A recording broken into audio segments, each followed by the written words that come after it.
Hello, everyone, and welcome back to another throwback-ish Thursday, which is we're playing the Versus System two-player card game for 2 to 4 players, which is gold. It's absolutely great. Yeah, there's a funny story there, but go ahead. I want to tell the story. It's a good story because Tim saw this. Well, before we get to that, I'll at Gen Con. Yeah, I'll segue back to you. This game originally came out as the Versus System in 2004, collectible card game. It's been around for a long time. It ended, and then there was a rumor around the street, I think it was 2014, that this was potentially coming back in some form, and then that's where Steven gets to pick up the story. Well, I'm actually repeating a story that you told me, so I'll let you tell it. But what I want to do that before then is, Versus people, you guys are great. I was looking at the social media, replying to the messages and whatnot. The number of people that wrote and then were like, we're so glad you're doing this. If you have any questions about the rules, if you need any help, let us know. I've got extra product, we can send it to you, etc. There was just a huge outpouring of support just from us, streaming this amid a number of other throwbacks. So that's really cool. I think everybody in the community, it was notable, the kind of the response that happened to this one in particular. So well done, or maybe it was planned. I don't know. It could have been a sabotage situation. I assume it was just people excited. Because the reason I said throwback-ish Thursday is that this game is still active. So in 2014, the story, I'll just pick it up and we'll get to modern day. Yeah. So at Gen Con, I think it was 2014 or 2015, it got revealed that Upper Deck was, and that's who makes it, was bringing Versus back. And people were very excited. Sort of like when we brought, with the PDP model, Ashes back. Like there's just a lot of committed people to this game. They're really excited about it. Yeah. And they used this opportunity when they were bringing it back to make a lot of changes to the game. I was talking to Grant, one of our team members yesterday, and he was saying that it's only 30-40% the same. Right. So it's pretty significant changes. Yeah. And you learn a lot from 2004 to 2014. That was a big decade in the industry. So that was a 10-year run of a collectible game. Yeah, and I think it had been dead for a year or two. So it was when it got reintroduced, it was 10 years ago, but So it's kind of the Game of Thrones treatment. Yeah, a little bit. It was collectible for a while, and then they rebooted as a LCG. Funny story about that. It came back ultimately as a non-collectible game. The funny little story, as far as I remember it, was we typically at Gen Con, if you're unfamiliar with Gen Con, big, huge event in Indianapolis. About 60,000, I think, is what they're it's a big, crazy industry event. And they always, not always, they at this point had been doing this thing called Press Hour, which is if you're press, which means you have a website or a blog or a podcast, you do videos, which if you're watching this, you would understand why we might be considered press. Sidewalk chalk. Yeah, you can basically go, and what we would do is we'd show up at 3 or 4 in the morning to Gen Con, and then we wait in the line, and it's the first 100 press that in that line, ultimately, they get through and however many little tickets they hand out, get to go wait in another line, which is where they get early access to Gen Con about an hour early before the general public. The reason that's all important is we usually have a crew of 4 people that were doing that, and then I think it was maybe 5 people back then because Tim was around. And we roll in, and that first hour, because there's not 60,000 people in there, the 2 things for us are typically go find the demos of the game that you want to get on camera that we can start immediately doing. That's where, if you look back at our YouTube channel, that's where we got the first Destiny demo and the first Arkham demo and the first Legion demo for Star Wars, and on and back it goes through time. And so we were busy recording whatever game was coming out that year. I don't remember which game it was. And Tim was kind of scouting around. And he runs into the Upper Deck booth, and they've announced that they're launching the Versus LCG. And I think he was getting a demo, and he was like, how'd you guys get the rights to LCG? And then there was pandemonium that ensued. And I think by the time I saw it, I don't think I ever even saw the LCG up there because there was a white piece of paper over it. Yeah, they had tipped over it. And it either said, I think it was that's where the first time we saw two PCG came along, 2-player card game, which is just very funny. It's very funny because it's a game literally for 2 to 4 players, which I love. So it may have been kind of an emergency situation. Yeah, and I assume the joke on our Discord channel I saw this morning, people were joking about this story, and it was basically at least one person probably lost their job that day. whoever that happened. Seemed like it was a bit of a mess, but. It seems to have been doing pretty well since then, honestly. So the original run saw on Facebook 2004 2009. Okay. So it had been dead for a while. It had been 5 to 6 years that it hadn't been in print whenever it comes back as a non-collectible format. And from what I can tell, it seems to be doing quite well. People still talking about it. Like I said, good outpouring of support when we talked about it. These products are actually really well done in my kind of understanding of the way that products should be done. Like this is an example of like a standalone expansion. This is kind of not really a deluxe expansion. Like a starter I don't know what pack? you call this. It isn't really. So this is like a bunch of new cards, 200 all new cards. But they include a rule book in here, and it gives you a starting deck list from inside of this box. But then if you're, have decks that you're already building, you grab these cards, and then it's just like an injection of new cards that you then deck build with, Yeah, right? because So they do monthly releases, and then I think I was seeing in chat that they skip January. But Yep. it's basically the other 11 months a year you get something. And this I think is a giant size issue. And then there are smaller ones that we put on Grant's Like desk, the packs, little pack. So looking what I was reading was basically that these releases happen in like 3-part blocks. So it's like you'll have a giant issue and then 2 small issues that go with Nice. it, and then they'll do that 3 or 4 times a year. Makes a lot of sense. But it's been going on. I mean, it's since 15 was the official launch. So 5 years later, it's still kicking, and we're going to be checking that out. So we're playing the 2-player card game version. At some point on a throwback, we may well revisit the original versus. I would love to. But that would be a separate stream. So if that's what you're looking for, you're in the wrong place. We're going to play on the newest one. Because anytime this happens, and this happens actually quite a bit in the industry, right? There's always the diehards from the original system that hate the changes because it's not what they're used to. And then there's the people who adapt to the new system, and then the new players that come into the new system and they didn't even know about the old system. So there's always a tension there anytime you do any kind of a rule set, kind of reskin. So we've seen that, of course, various people talking about the game and whether the 2PCG is better than the original or not, and what are the changes and all those kinds of things. So we're going to be checking out the 2-player card game today. Going to do Fantastic Four. We've also got a Loki and Thor giant issue there that we'll be playing out of as well. And apparently on that note, so they have like the animated drawn art version cards, and then they have the Marvel Movie Cinematic stills. Universe stills, and those are, you can play them against each other, but they're not supposed to be mixed. You can't deck build. So you can't like between. cross, but like Yeah, because that you would know. be weird. I don't want to be looking across the table and see some movie stills and some. It would be comic book a art. little weird. I agree. Also, we're gonna come down to let's come down to the table real quick. I'm gonna that's a These- direction for me. these actually. were, I like to do that one. Yeah. Check these playmats out. So these were sent over from Upper Deck as well. These are beautiful. They do a good job with these. Yeah, That's looks a good. great playmat there. Spidey playmat. And they're doing the one thing I wish anyone that makes a playmat ever would do, which is you'll see there's like the Marvel and the Upper Deck and the Ultra Pro logos, Yeah. but they're tiny. They didn't take their notes from Fantasy Flight. That's for And the rest is art. Now, FFG is getting better about yeah, it. they did. Yeah. They did. But it used to be like this was the logo. Well, the organized play philosophy early on was make it as big as possible. I think that was the idea. Remember those giant X-Wing cards? Oh, yeah.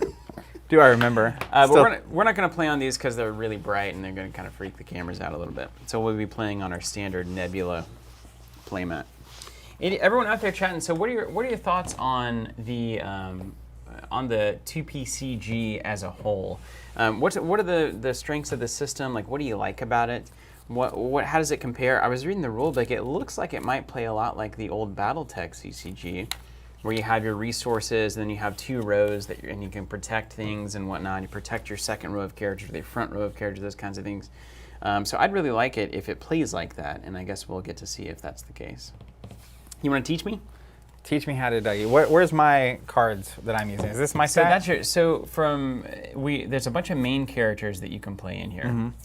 I've got Human Torch, which was the suggesting starting character. Wizard is your suggested starting Okay, great. character. And then there are additional starting characters that we can pull in here. I've got stacks if we want to like swap in new characters. They might work okay with the pre-built decks. We'll ultimately Well, see. I'll definitely start as the wizard. You want to go top down so we can get the cards popping? Absolutely. Let's go. All right, here we are. Let's Okay. see what this one's about. So I'm going to be walking through this. If you're familiar and we get anything wrong, I've got a Just say question for versus players right off the bat, and you may know this, Zach, All right. but I presume that if I have Human Torch as my main character, I cannot also have Human Torch as a supporting character. you can actually Are you have kidding? him. You can't have him. You can't play him as a supporting character. But he has a use in your deck, which is if he has the same name, you can actually discard it during your turn, and it gives him a +1/+1 token. Oh, okay. Which we'll get Cool. to. So if that was in the deck list, then I would say think it was. leave Yeah, I it, think leave it it, was. leave it happening. Okay, so like most games, this is not going to surprise you that the win condition is to defeat your opponent's main character. Okay, I got it. So we'll pull up the wizard here, who's my main character, and you'll see a handful of stats on him. The first on the top left, This it is says, level 1 it says too, I think L1. it Yeah, says. it's level Yeah. 1. I'll basically always be referring to level 1 unless I say level 2 for those at home making the cards pop up. Shout out. What up, Bryce? Anyway, so you see his name's the Wizard, his main character. This logo on the top right is actually his like faction or affiliation. And so like yours, you have that on Human Torch level 1. He has that 4, Fantastic Four. Fantastic Four, which, by the way, I absolutely love. I didn't realize I loved it as much as I truly do until I started looking through like the Fantastic Four stuff It's like, again. oh yeah, I'm like, this is oh awesome. man, it's been so long since I really appreciated the Fantastic Four. I hope they're coming to Crisis Protocol soon. I And assume Champions. we'll get them in both. Yeah, Yeah, that'd be so They're cool. too good. I mean, I know that Marvel Studios recently got the rights back to make movies, like officially. So all the Very old good. movies were not. Marvel. Yeah. It was the other studios and stuff. And I remember Yeah. them being a little campy, if I Right. remember correctly. That's an understatement. Anyways, back to the Wizard level 1. You'll see a few things that are worth noting. The bottom right is his health value, so that's 6. So to beat me, you have to wound him 6 times. 6 wounds. Yeah. So there's a few states. There's ready, which is character's normal. There's exhausted, right? And then there's actually stunned, which is flipped over. Mm-hmm. And when a character gets stunned, they actually take a wound token. And we're going to use our cosmic tokens, the Champions compatible tokens, because it'll work. So when he flips, we'll go through the phases in a minute too. But there's a recovery phase where he's going to flip and recover, and then he'll come back with a wound, right? Right. And so once So you he's get knocked out 6 times, basically. you basically have to is kinda stun the him idea, 6 yeah? times, Okay. or if you have abilities that do extra damage or something, I assume those kind of things exist. You also see his stats on the bottom left, 3/3. Mm-hmm. That's attack and defense. Pretty straightforward. Above that, you'll see some icons that could be very important. The first one is the wings. I'm going to let you guess what that does. Flight. It's flight, that's right. And the second one is ranged. It's like Cool. a targeting scope. So there's a few things that are going to happen. I'm going to put some cards face down just as an example. So there's going to be rows in this game, and let's assume these were all just characters. And then, you know, let's say you had the same thing going on. Mm-hmm. So technically, you might end up with 3 rows in this game. The first row is your front row, of course. Right. Then the second row. Then there's your resource row. Right. So resources is how you pay for things. So as an example, if we pull up the wizard supporting character, hopefully we have that one to pop, you'll see he actually on his top left corner, instead of a level, has a number 5. Yep. That's how much he costs. So literally, when you're playing a resource, you can put any card you want from your hand face down as a resource. Okay, so got the spoils. A little bit of face spoils down things, resource, but there yeah. are cards like the laboratory, that is a resource. And so this is a resource with an icon. There are going to be certain cards that key off of that, so you'd have to be able to spend that resource to be able Right to trigger on. that thing. So locations are like dedicated resources, and then otherwise everything else is face down. Yeah, and I would bet that there's, I don't know if it's just locations. I think it is. I was reading the scope in the rule book earlier too. So that's the cost, and then the way attacking is going to work. Just to give you a context before I get to the phases. Basically, when you're attacking with characters, your front row can always basically melee attack the opponent's front row. Right on. If you have someone in your front row that has ranged, which if we pull that level 1 wizard back up, he's got range, right? Mm-hmm. So he can technically shoot from your back row. Okay. So he can do that whole thing. Can Now, you shoot through my front row to my second row? Any idea? he cannot. He cannot. Uh, Expressly. Expressly, I think he cannot. It's like Warlord, man. Yeah. Now, this is easily the like most complicated piece of this, which is why I wanted to get here. Okay. But if he has ranged and flight, hand me that rulebook real quick. I'm just going to read from it. So for that particular interaction, Flight. What does flight do in here? Is it like can you only hit Well, flying there's- things? there's or- I always hate flight. this in is games. easily the thing. It's busted. Okay. So when you're making a melee combat, obviously it's here. And then when you're doing ranged attacks work the same way as melee with the following exceptions. Choose one of your back row characters to be the attacker. The defender only gets to strike back if they also have ranged. Okay. So normally when I'm striking here to here, you can punch me back, Yep. right? We're If brawling. I'm shooting you from here, you can only hit me back if you're shooting. Flight and range. If a character has both flight and range, then it can attack from your back row and fly over your opponent's front row. Which means to attack the back row of the characters. The defender will still only strike back if they have range. So these characters can actually shoot the front and back row from So either. is it always only 2 across, or is it like if I'm in my back row, if I'm in my second row, can I shoot your second row because I have flying and range? Yes. You can. So you just got the whole board is yours to mess with. Okay, it can attack from the back row and fly over your opponent's front row. Yep. And it's important to note too, the exception is if someone in your front row has flight, Yeah. then I can't shoot past them.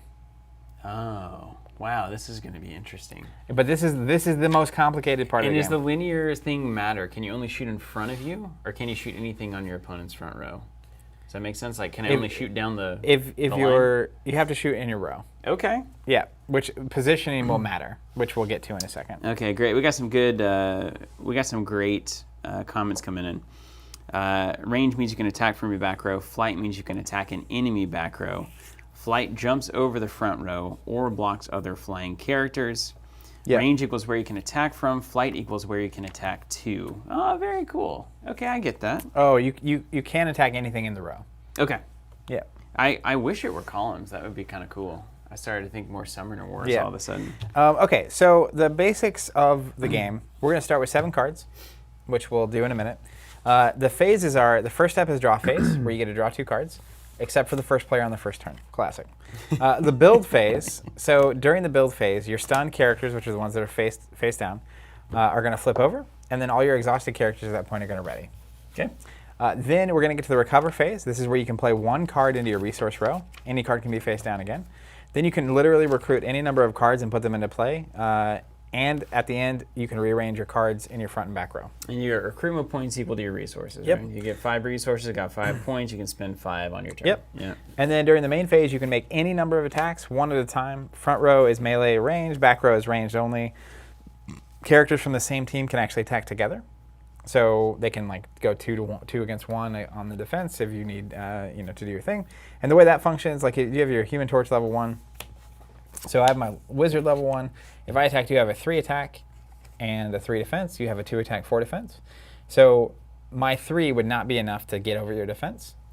There's no dice rolling a random No variable random, at all. nope. Okay, we just got to get the numbers. And your 2 is not enough to get over my 3. Mm-hmm. So literally, if I attacked you, I would exhaust and nothing happens. So I would need to add at least 1 to match your defense. Yep, like and then if they would tap together, basically. It would exhaust together. Tap, whatever you want to call it. And of course, there'll be cards you can play from your hand that do all kinds of crazy stuff. All right. Yeah.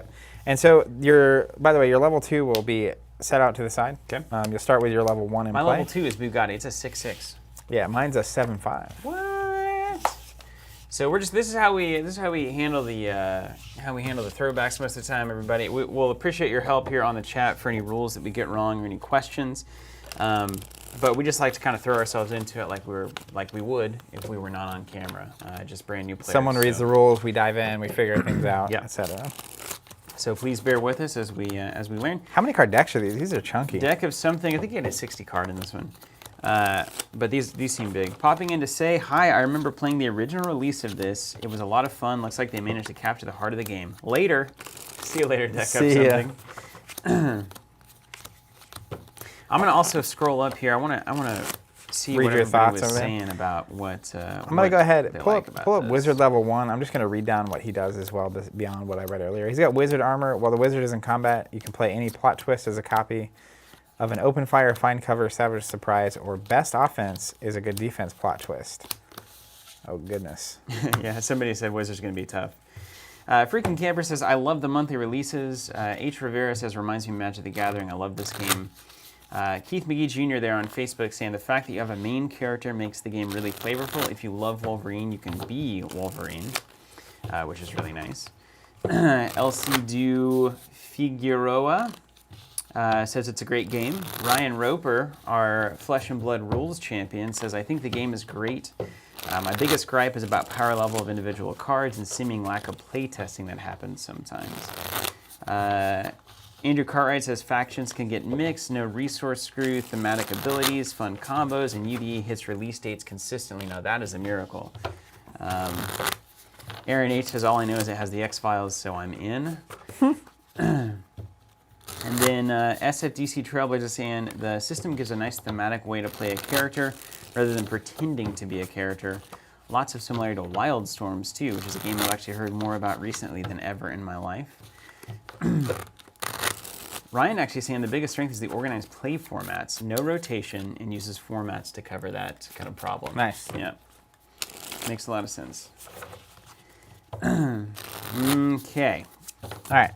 So I have my deck. I have my player here. I'm going to assume our main characters start in the front row. Good catch here. So we shouldn't have their inventions. that we shouldn't have in the deck. They should be in like a side pile. They were in the deck list, but they were kind of off to the side. I didn't appreciate that. It'll look like this. It'll say invention on it. Starts the game in your invention pile. Oh, well, you just gotta read it. Oh man, there's actually a pretty good amount of these. So we can invent stuff too, huh? Genius. I'm just here to do science. Right? That's what I said when I got to school. I mean, Mr. Fantastic is like an inventor. I only have two Genius. inventions.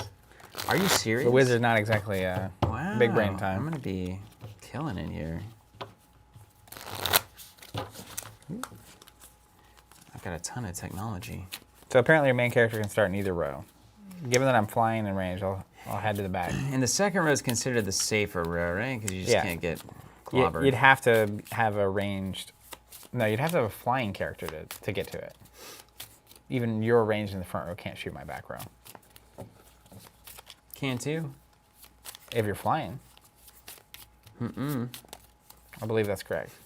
What's the point of ranged? Your range can shoot from your second row. Oh, I see. Yeah, you're right. It says wizard needs to pull the 4 doom bots. Learning all sorts of things. Inventions out. Yeah, Those it is Doombots, an invention. Dr. Doom. It just Say didn't look like what? one. Chat delivering. That little text. This feels better. This feels a lot more normal. Size. Well, yeah, you had a half your deck there. Ranged guys in the front will also be able to strike back against an enemy ranged attack that is relevant. SFDC Trailblazer saying what we get all of the time on stream. This probably isn't the best place to start. I think every throwback we've heard that exact. That's it, because basically they added new mechanics like inventions to the basic game. That's fine. Raw deal all over again. It is not raw deal. I can assure you that. All right, 7 cards. Are you in the front row or back Oh, row? I got back row. I don't know what I'm doing. We'll have to churn through like 3 of them before it matters. Agreed. Okay, so I'll walk through the turn real quick. First thing, 7-card hand. Because I'm the first player, I don't get a draw in the draw phase. During the build phase, stun characters would flip over and ready. Obviously, I have none of those. During the recovery phase, I can play a resource. I'm going to play Latveria, which is a awesome resource. Look at that. It's like 1 of 5 things. Ooh, yeah. Isn't there, you got a super, that's your super hut. Yeah, so it has a wild icon here. So there's only 1 of those, I think, in your deck. I think Avengers Tower is like that super as well. hut. Yeah. I don't think they're called super huts And they have good necessarily, pizza? but I don't even know if that was funny, honestly. Pizza Hut. I'm laughing though. All right, so the home of the stream. So I can play a resource, then I can recruit any number of cards. I will. I'm going to play a Moloid. It's a 0/1. You can have any number of Moloids on your side. This power can't be turned off. Dark Vision, while attacking, it has +1/+0 for each face-down resource on that side. Okay. So if I had like 5 face-down resources, it would have 5 attack. That's nice. But I'm just putting something on the table. Currently a 0. Then we get to the main phase. I can make any number of attacks, 1 at a time. I'm in the second row. Yep. And you're melee. Can't right? do anything. This is not good enough to hit you, so I'll just pass. All right, and then we got what the Actually, you know what? Let me see if I have any good plot twists in my hand. So on the formation step, you can rearrange any or all of your characters between your front and back rows. Any character can go into either row. Okay, so you can do a total rearrange every turn. Every turn you can flip around. Okay. Yep. I bet you can bamboozle some people with that stuff. All of a sudden, it's like, oh no, they put together like the Avengers. the unstoppable formation. They've assembled. I didn't see it coming. All right, so it's your turn. All right. First phase, you get a draw 2. All right. So I get to draw straight away. Yep. Look at me go. Then you would ready and all that kind of stuff. Then you can play 1 card as a resource. Well, I'm going to play my super HUD as well. What's the name of it? I'm going to match you on the... All right. This is the Baxter building. And it's wild. It's got all the things I could ever need. Okay. Then I go to play stuff. Yep. So if I play Willie Lumpkin here Yes. for 1 recruit point, because Oh, I've got Willie. 1 resource, right? Now, there's something about these locations. When you do a super thing, you flip them over Yes. using that symbol. If you use that symbol, they flip and they become a face down. So does that happen now if he's a 4 character? No, that's just his affiliation. Okay. So that'll be referenced in like a cost, like it'll say pay a cost on an ability or I something. wonder if I have any of those. Let me see if I do. Yep, I got it. Okay, yep, Yeah. I got it. Okay, so Willie Lumpkin coming in here. What's up, Willie? Let me see if I got any zeros that I might want to do. No other zeros. Now, I do have a Human Torch in hand. Now, how do I power myself up? So They said you can discard cards at any time, not even literally on your turn. at any time, you could discard it to give him a +1/+1. But we're saying if you get stunned, all your +1s and -1 tokens go away. So what you're saying is I should power up. All right, so you're gonna discard it. Yeah. I got the little +1s there. +1/+1. Okay. And then I can, during the main step here with Flame On, I can do a main with the atom symbol on level 1 Human Torch, put 3 +1/+1 on the Human Torch. So I can do that during the main action step. And that's where I could dunk this to put 3 +1/+1s, right? Yeah. Not doing that. But I just want you to know that I could. That gives Torch an XP as well. Ooh, give me these experience points. How are we going to mark those? I'm going to get this D6. Hold on. Patrick's saying Moloid doesn't start in your deck, it's a token. He's So laughing if now. I see token. If I get more of those, I'll Just toss dump them. them. Or if I need more, I'll go get them. Okay, so that's the end of that turn, I think. I leveled myself up, and how long until I get to become a level 2 Human Torch? So Level up 8. When I gain any number of +1, he gains that much experience. Okay. So you can track your experience with these things. And you have level up 5. When you play a combat plot twist, you gain an experience. Okay, so I got to do 8 +1/+1 counters, and then I get to level up. Oh, I could make that happen. I'm doing it with this D6 here. Okay, cool. Is that cool? Yep. All right. So then, technically, on your turn, you can now make attacks if you want. Attack. I'm being told to attack. Let's attack. You're in a really good spot. How do I attack? So Can I attack this now? You can, because you have flying and ranged. So normally you're ranged, so you can attack my front row. Yeah. You're flying, so if you were here, you can actually attack my back row. But because you're both, you can literally attack me from anywhere. I understand. Yeah. Okay. So I'm just a new god. I've been saying that a lot because I watched Wizard People fairly recently. And then that's usually where he calls Harry Potter a Yeah. new god, which I think is just super funny. Okay, so you exhaust to attack. All right, my attack is a 3. Now during combat, I have some cards I want to play. Oh no, come on. So is there like a chart? Do I have a timing chart or something? I don't have a timing chart. You do I? wish you had a timing chart. To resolve the combat, I strike the defender and the defender strikes back. Compare the attacker's attack to the defender's defense. If the attack is greater than or equal, the defender will be stunned. Also compare the defender's attack if the attack is greater. Okay, so it's just a back and forth. Ryan's saying apparently range can attack from back row to back row. Flying only matters if you're trying to get past their first row. So if I have someone in the first row, Is it the blocker kind of idea? but if they have flying, then they're basically in front of you. Then the blocker doesn't matter. That's me. Yeah, go get your things. All right, well, let's hold on for a second. Zach's gonna go get a delivery here. So somebody put it into a nice like text block. Oh, that's gonna be loud. Sorry. How ranged and flying works. So front row melee can only attack front row melee. If there's no front row melee on the opposing side, I cannot then go to the second row, right? It's just an empty row and melee characters can't do anything. Let me know if that's true. Then if I have ranged on the front row, I can attack enemy front row. Can I attack enemy back row? And what's the blocking kind of thing? Tell me everything. Ryan, give me that. You know how this works. You're on the Flesh and Blood streams. Give me the goods. Maybe I just need to read this because sometimes I'm a reader.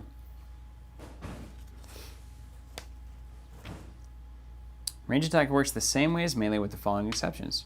Choose one of your back row characters to be the attacker, and the defender only gets to strike if it also has the ranged icon. Okay, if your character attacked from the front row, it's always a melee attack. That's what I needed. Okay. If your character has both, it can attack from your back row and fly over your opponent's front row if they have no flying characters to attack a back row character.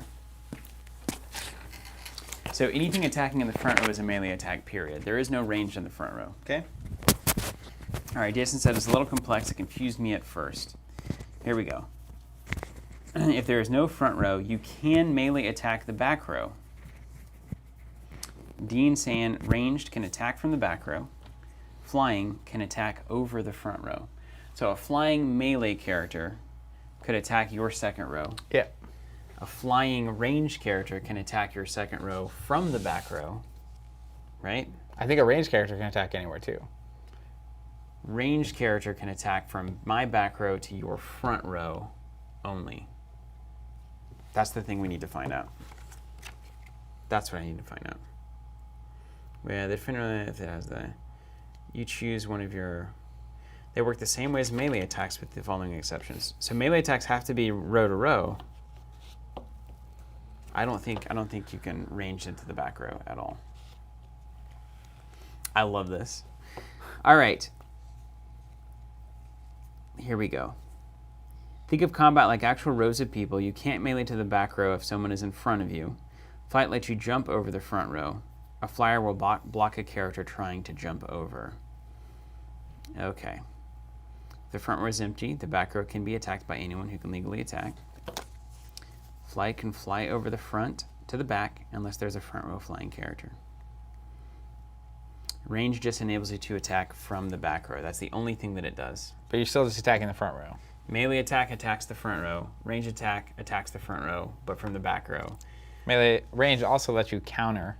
Yes, you can counter if you have ranged. And then ranged and then flying melee can attack your back row. Ranged flying can attack your back row. Did I get that right? I think I got that right. That's what I thought it was. I think that's right. Yeah. Unless it's empty, then you can attack the back row. Bryce. Range from the back is still blocked by a front row. Range flight lets you shoot over from the back and over the front. Yeah, that's right. That's correct.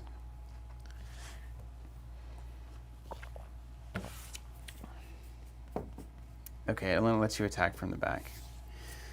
All right, so I've got Human Torch. I'm attacking the wizard. Okay, I want to play a plot twist. Play it. I want to see it. Wait a second. Range flying can attack anywhere. There we go. That's what I thought. Range flying, but not ranged. Yeah.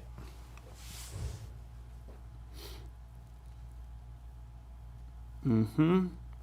Danny, I'm living for this text that you're sending us right now.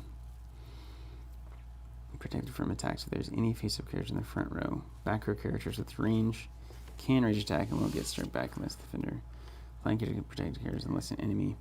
That's what I needed. Okay, got it. All right, I'm going to play a plot twist called Backup Plan. Tracking my XP right here. What's it say?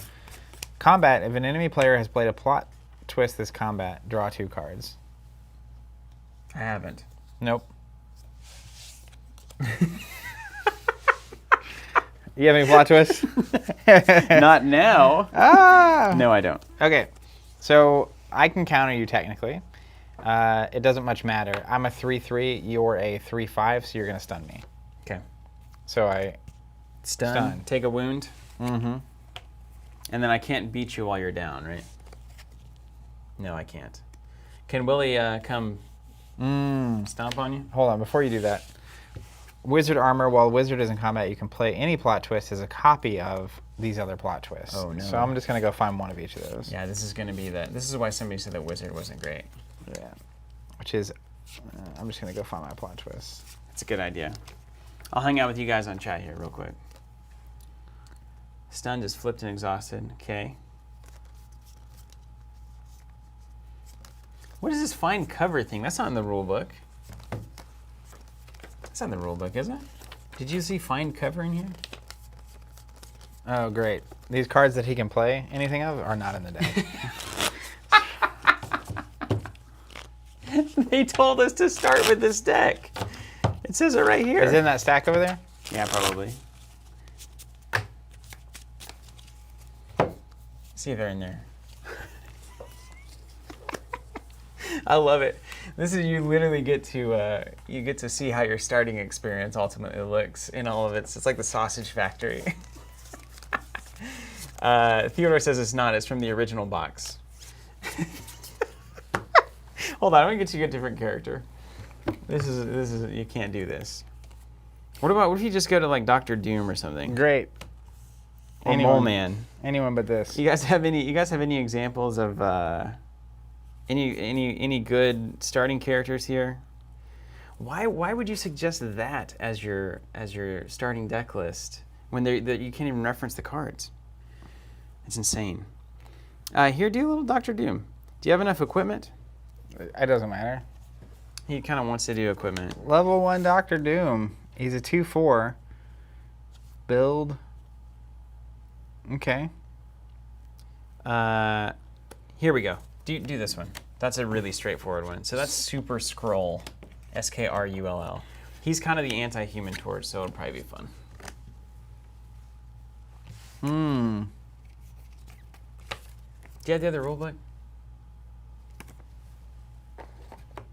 No. Okay. So Super Scroll is a 2/5. At the start of each turn, I can put a -1/-1 on a character, and then at the start of my turn, he gains 1 XP for each of the following face-up characters: Human Torch, Invisible Woman, Mr. Fantastic, and the Thing. Okay, cool. So I gain an experience last round. Yeah, and then you can put a -1/-1 on Torchman. Sure. Is that right? So I guess I've got to Take away your +1. I think the counter is still technically there. I'll just get to see if it actually. I'm going to use these counters that came in the. There we go. You got me. I'm actually going to use these because it's too thematic. I love these little cardboard punch outs. Let's go. Bring it on. Okay, there's a +1/+1. There's a -1/-1. Oh man. Okay, so then now I assume you're not attacking because it's not good for you. Yeah, what are you at? You're 2/5. You're a 2/5 and I'm a 2/4. Okay. I won't attack. No, you're right. And then I've got a 1. Now, I could attack together, right? Can anyone attack with anyone? Can these two team up? So they can team up if they're in the same row and they're in the same affiliation. Okay.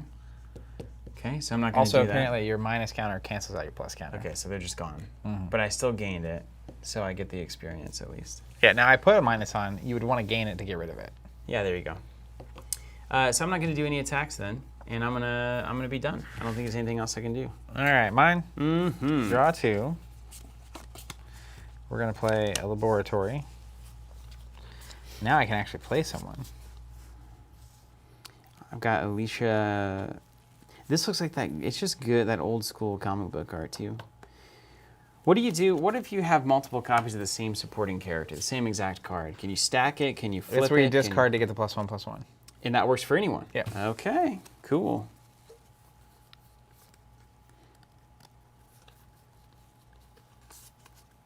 Oh, Lewis, that makes sense. Okay, so in the other rule book, there's a picture of those plot twists that you can play. Makes total sense. So, yeah, and I left that rulebook at home. Mad Thinker. He's a 2-cost, which is what I'll do. And he's a 1/6, and he says, construct android, build the little arrow icon. Little radar thing. Search your deck for an awesome android, supporting character, reveal it, and put it into your hand. I'm not going to do that yet, but my question is, it says build, do I have to spend that resource and flip it to be able to do that ability, or is it when I play him being built? I think it just means during the build phase. I can flip that use over? the ability, yeah. And do I have to be able to spend it? Because if I spend these 2 to play him, do I have to also have another one to spend and flip to do that ability? I would guess you just flip. Chad will help us out. So Yeah. like at the beginning of the recruit, you gain 2 recruit points as the first thing. And then, so if it's in the build step, then you wouldn't have the recruit points later on. No, it would just be a face down at that point. Because they're different steps. So I think, yeah, you don't need to spend anything unless it's a recruit cost, right? Because that's the spendy stuff. Build phase. Resource, okay, so resource step, recruit step, and then the Yeah, formation. apparently they're separate. So flipping them down is different than spinning them. I'm with it. All right, I'm going to play the Mad Thinker. Front row? He's so mad. Yep. And then He's tough. I'm just going to let that hang out. He's my blocker. Okay. And that's the end. Mm-hmm. Did you draw 2? Mm-hmm. All right. Here comes 2. Now there's no hand limit. Nope. It's fascinating. All right, I'm playing the Academy. Sports and outdoors. Okay, other Fantastic Four characters equal to their base attack. Okay. I'm going to play Alicia Masters for 1. 0-3. Other Fantastic Four characters on your side's base defense is equal to their base attack, or vice versa, whichever is higher. So you're 5-5 now. Yeah, it's like is that a 4-4, 4-4, Oh, yeah. 3-3? Or she doesn't, it's other characters. Oh, man. I started my turn. This is for you. Why do you keep doing that? That's what I do. Okay. Caledonia. I'm going to play her in the back row. Keep her safe. Now, can I do 20 back row characters in one front row? Yeah. Wow. It's like a Hulk Can situation. you hand me that robot? All right. Other Fantastic Four characters on your side's base defense is equal to their base attack, or their base attack is equal to their base defense. That's insane. Okay, well, hey, that's good. Willie's getting better. Willie. And then if I move Human Torch, are you flying in all the nonsense on Scroll Man? You Yep. don't have anything. Oh, on no, it. he's groundbound. He's nothing. Yeah, I'm safe, right? You can't hit this thing. Not yet. Put Willie in front of you. Willie's got something to say. Okay, then I'll pass over to you. All right, draw 2. Okay. Thank you. Let's put this face down as a resource. SODC Trailblazer, you're struggling the same way we all did. Keep at it. Good luck. Oh, wow, this is awesome. I'm going to play an awesome android. Wow, it literally was awesome. Mimicry, awesome android has the attack defense equal to the highest printed attack defense on other face-up characters. And the attack and defense can be from different characters. Are you serious? So he's a... Printed only. Printed, yeah. He's a 2 attack, 5 defense currently. And then... And he has to mimic the one character's only. He can't like pull attack. He can from pull one. both. He can pull both. Yep. The attack and defense can be from different characters. It says it right there on the card. Yeah, let's do this. I'm going to move here. And these 3 are all going to attack Willie. Willie?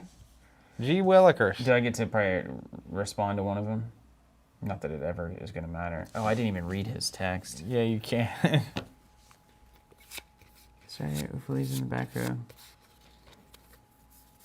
Oh, man, yeah, he's great. Oh, look at this. This is hilarious. You put him in the front row, put a package under him, move him to the back row, and then you can drop him into the Baxter building and draw 4 cards. He's just making a delivery. That's so good. Okay, it's dead. Oh, wait, just stunned. Right? But the thing is, if you look at his health, Oh, he's only got he's one got 1 wound. Yeah, most characters have 1 wound, so if they get stunned, they go away. Okay. Then it's your Wow, turn. nice assault there. So you're all exhausted. Does that mean you can't counter, probably? Yeah, I think so. Let's just guess. That's how we roll. Let's see. Okay, I'm going to play a Baxter building as my resource.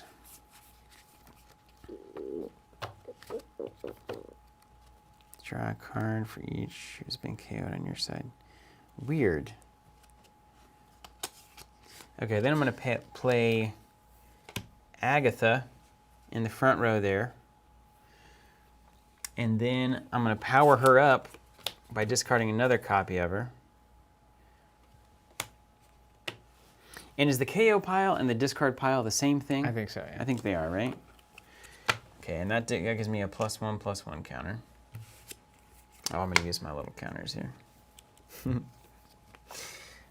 I'm not sure. If they can counter or not? Yeah, I have Does no it say idea. exhaust to counter or anything?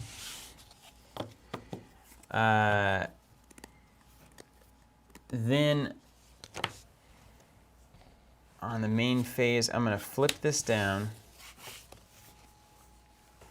to put 3 +1/+1 counters. So I'm only gonna do 2 because you've taken 1 from me. Because I've swindled you.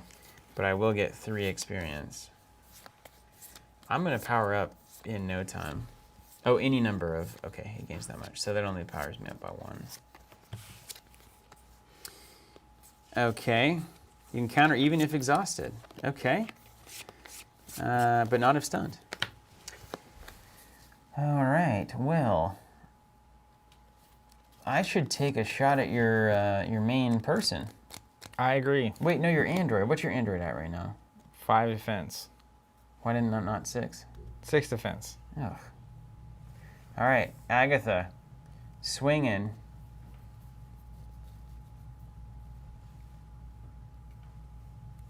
For Here. 4? Yes, +1/+1. So 5. And she has a base attack and base defense is Nice. equal to their, etc. So she's also a 5. She's a 5/5 basically. Stun me? Yeah, get stunned. Okay. And then don't want to take any shots. I'm a 4. You got a 6 and a 6. So nothing there. Mine? Done. Yes. Draw. It's 6 XP. Are we sure, Diego? It And says XP. when the human torch gains any number of ++, No. he gains that much experience. Okay, yeah, you're right. Interestingly, so this is pretty cool on the timing. 1, 2, 3. So I should Draw. have 4. Build. So he's going to flip and then ready. And then his thing where he gains an experience is at the end of the turn. So not yet. And then it's the -1 is only at the start of the turn. So if he's stunned, you prevent his -1 from happening. Okay. It's gonna be me. Wow, wow. You know, it's What's your defense with Little Torchy?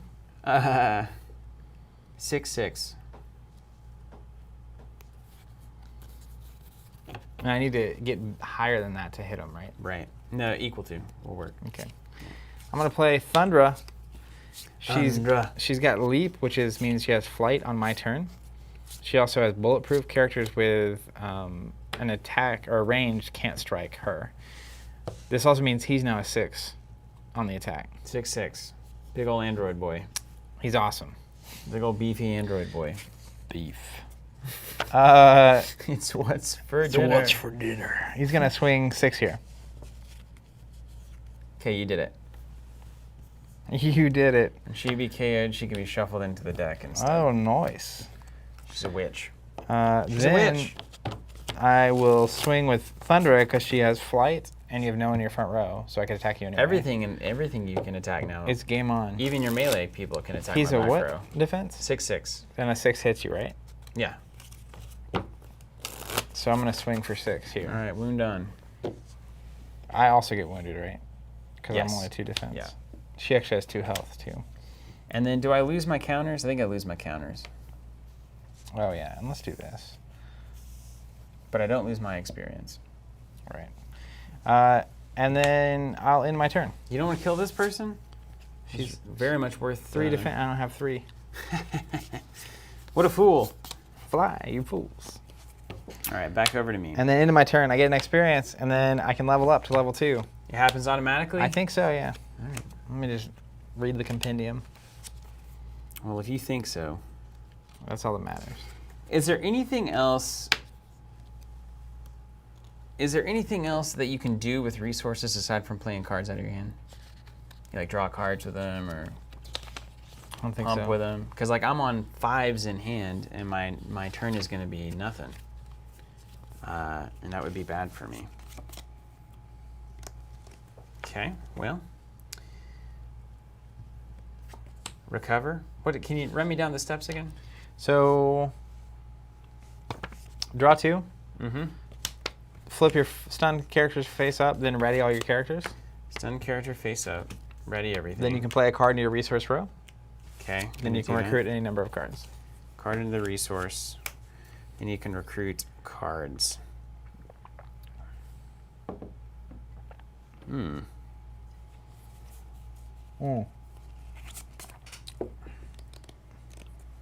Okay. First thing real quick, when I leveled up. When he levels up, he gains the keyword and superpowers he doesn't already have from the following face-up characters: Human Torch, Invisible Woman, Mr. Fantastic, and The Thing. When any of those characters appear, he gains the keyword and superpowers he doesn't already have from them.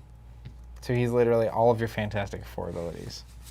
Well, what? He's always going to be better than me. If he's just me.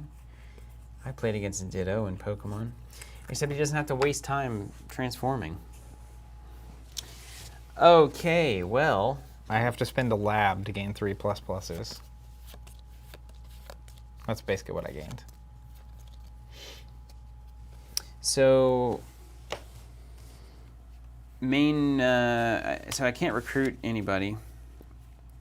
I could give Alicia Masters a +1/+1, but I would rather just replay her because I think you're about to go to town here. Okay, flip this to flame myself on to 3 more counters. So I'm 1 away. Watch yourself. D6s. Where did those? Oh, they're there. Okay, and then I get 3 +1/+1s, making me a 7/7, courtesy of Alicia. Does that give you 1 experience or 3 experience? 3, according to the chat. Yeah, because it says gain that much experience, not just gain 1 experience. Normally they're worded when you would gain any number, gain 1. Yeah. But this is a... Specifically not. I don't level up. It says level up 8, right? Because I'm at 7. I shouldn't level up 7 and 8. Shouldn't you... how are you at 7? So +3 this turn, +3 last turn was 6, and then I discarded 1 from my hand. Got it. For the 7. It's not 9 unless we just missed a bunch of counters, which may have happened. Okay, so maybe I'll throw Human Torch in front. Who's laughing now? So I am ranged. And you can do any number of attacks on your turn? Mm-hmm. Sure enough. I gotta kill that android. And formation happens before attacks and all that? Yep. The old awesome android. He's awesome. Alicia's gonna protect the torch here. Try to. So I'm gonna form up like that. Okay. And then Human Torch is gonna swing at the android. You're like super powerful, right? 7 defense. You're currently at... Well, you're always equal to me. No, it's the printed. Okay. I'm at 6. Yikes. Yeah. So you knock me out? That's right. Mama said knock you out. Get stunned. Okay. And then Zero's not gonna do much here. So... Oh, she's actually... Yeah, she's other. Okay. And that's it. All right. Back to you. Yeah. Draw 2. That's a token.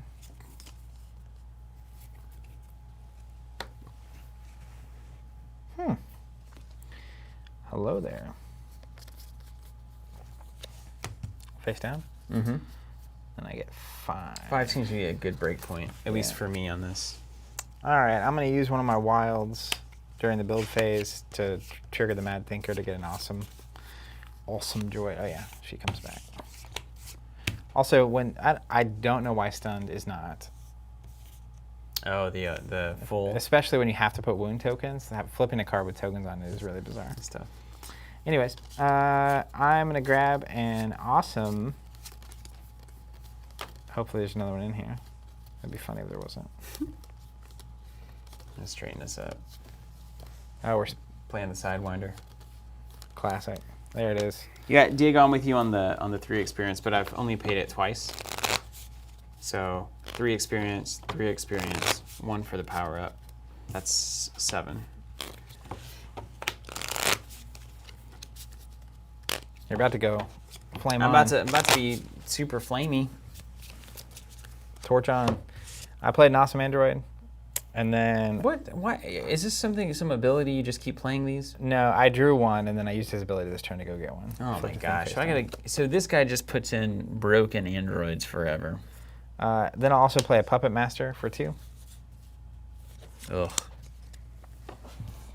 Just playing a 6/6 like it. So my puppet master and Mad Thinker, they're the same affiliation, so they'll attack Alicia together. All right, you got it.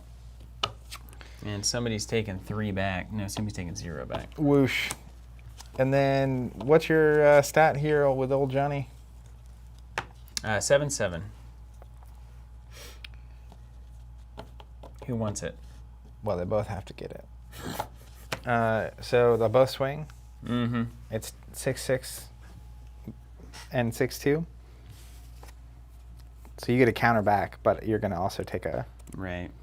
stun. I guess I'll just keep working on those androids, I guess, huh? I think a 2 is going to be easier to come by than a 6. You're not wrong. All right, go there. 2, counter's gone. Okay.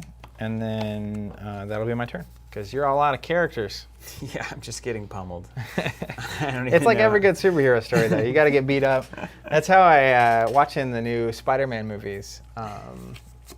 It was like you thought he was gonna win, and then it was like, wait a second, we're only like about right in the middle of the movie. Something's got to go terribly wrong right now. And it did. It did. What is Combat Master and Violent? We're gonna need that other rule book. I might have to Google it. Might be in here. I need invisible and invincibility as well. These are just keywords. Yeah, she has invisible or invisibility this turn. Oh my gosh, they're different. Oh, they're so tough though.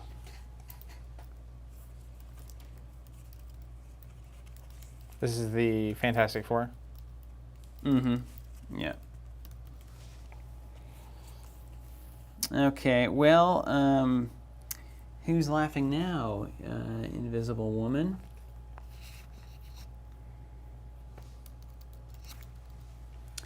And 2, 3.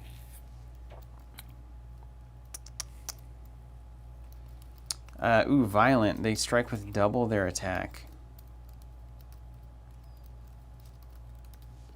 Cool. Cool. Man, no summoning sickness in this is insane. Yeah. I feel like we're just able to slingshot out insanity. Which is what I'm looking for.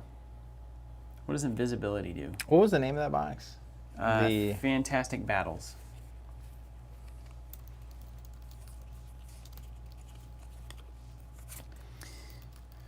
All I needed. I think. What does Puppet Master do? I need to kill this android man. How many androids do you have in your deck? Plenty? I don't want to tell you. I mean, that's got to be rule number 1 here. Kill the android man. Yeah.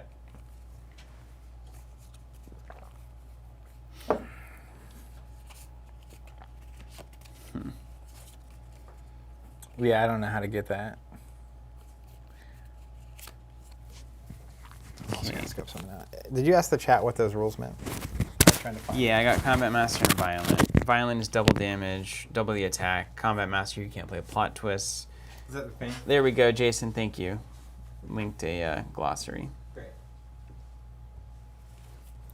Okay, guys, should I play Caledonia? Use the Sword of Might and swing at the Mad Thinker, and then have Human Torch roll on Thundra, of course. But I'll get countered for 6. And I no longer have the thing that lets me power myself up.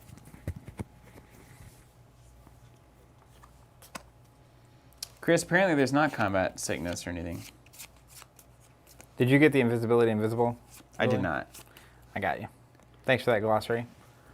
All right. So invisibility. Invisible. This character doesn't protect characters and can attack protected characters. Protected. So, like, if you have someone with flight in the front row, I can't get past them.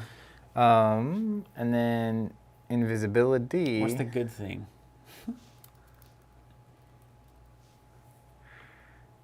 It's funny that they're different. I like it. At the end of your turn, if the character is ready, you may hide her. Uh-oh. Going down the rabbit hole now, aren't we? Turn this character face down but ready. He doesn't count as being stunned. Hidden characters still lose powers, equipment, and any tokens. Hidden characters will turn face up in the recovery phase. Hidden characters can't be attacked without special effects allowing attacks on face down characters. So you flip face down, but you're still standing. Okay. Technically, when you get stunned, you're sideways. Okay. All right. Well,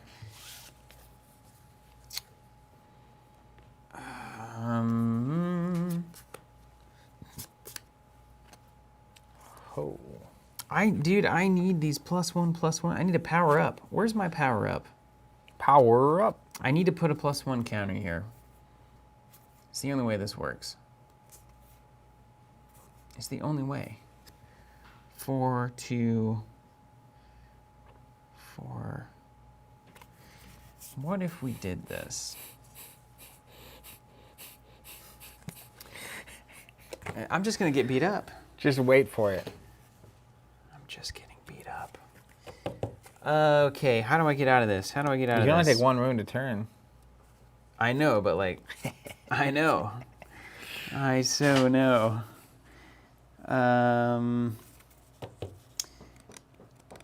You got those big numbers is the problem. I've got to kill Android Man or I'm just going to lose. You can't have a 6/6 every turn. That's crazy. So how do we kill Android Man? To be fair, I only have one more of those resources. Mm-hmm. Mm-hmm. You got a thing coming? I'm not sure.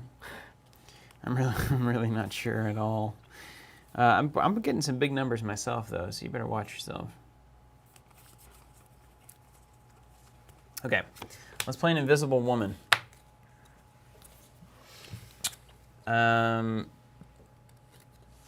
Then I'm gonna fight you. Where'd she go? That's funny. 10? 10? 10. 10? 10. She's gonna swing here, so that she does 4 and takes 6 and doesn't get hurt. You got it. And then, do I lose counters when I hide? I probably don't, right? That wouldn't make sense. All of them? When you flip down, you lose it all.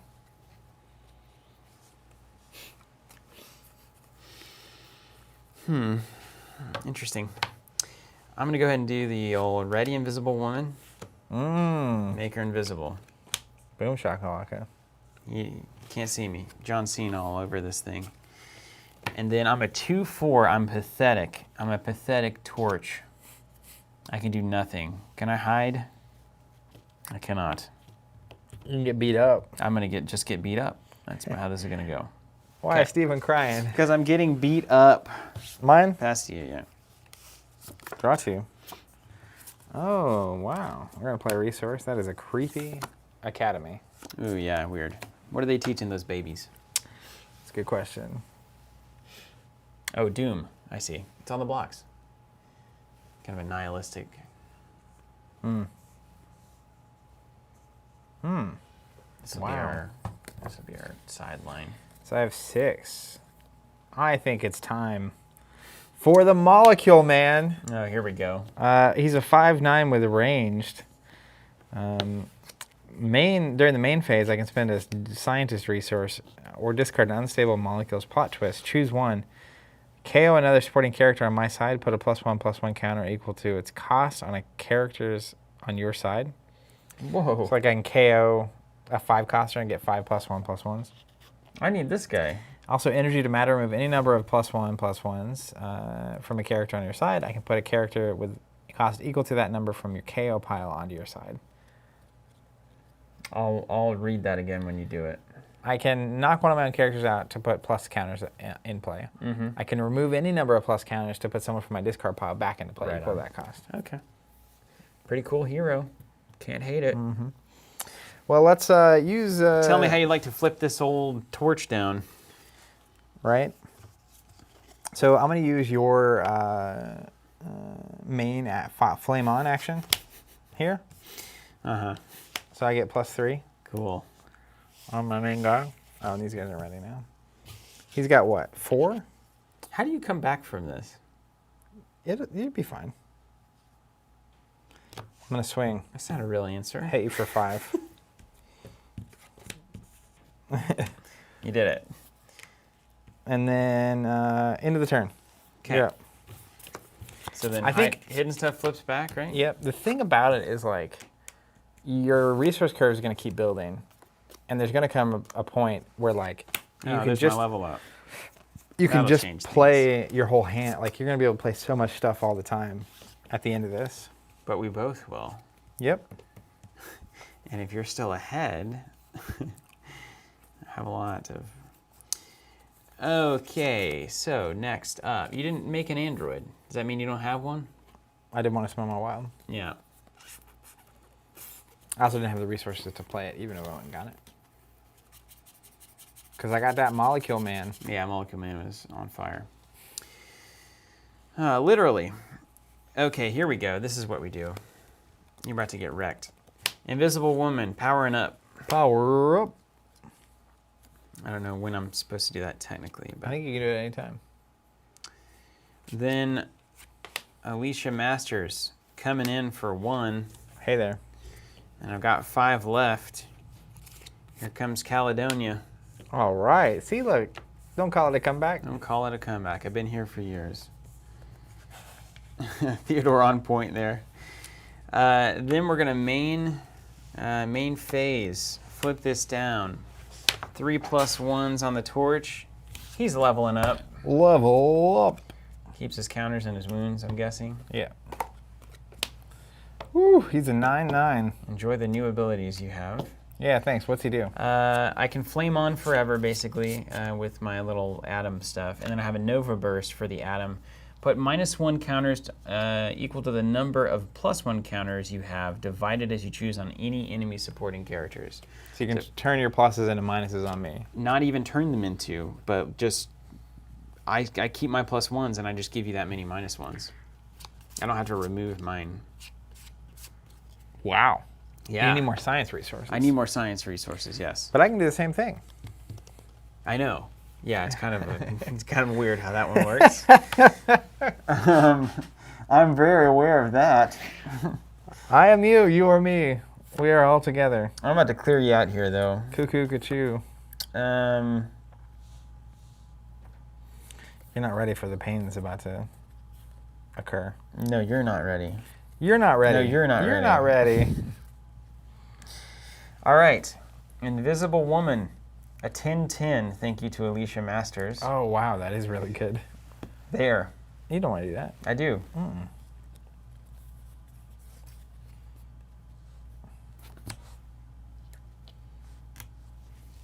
Got him. 7/7. How's she a 7/7? They match their stat forever, unless you kill Alicia. She's got to go. She does, yeah. This is the whole. Well, I've got flying, so I can pump your. You sure can, but I'm a 9/9. You're a Buyer 9/9. beware. All right, hold on. Let's do this differently then. This here, at 7/7, that would be fine, right? No, okay, I can't do that. Here we go. Human Torch 9/9 there. Got him. All right. 7/7 on to this guy, the Mad Thinker. He's gone mad. 10/10 flying over the top row. Oh no. Onto your My 3 counters go See away. ya. And then Alicia Master's gonna stay put. Mine? Yeah. You're going down. It's time to call for reinforcements. Oh yeah, I stayed.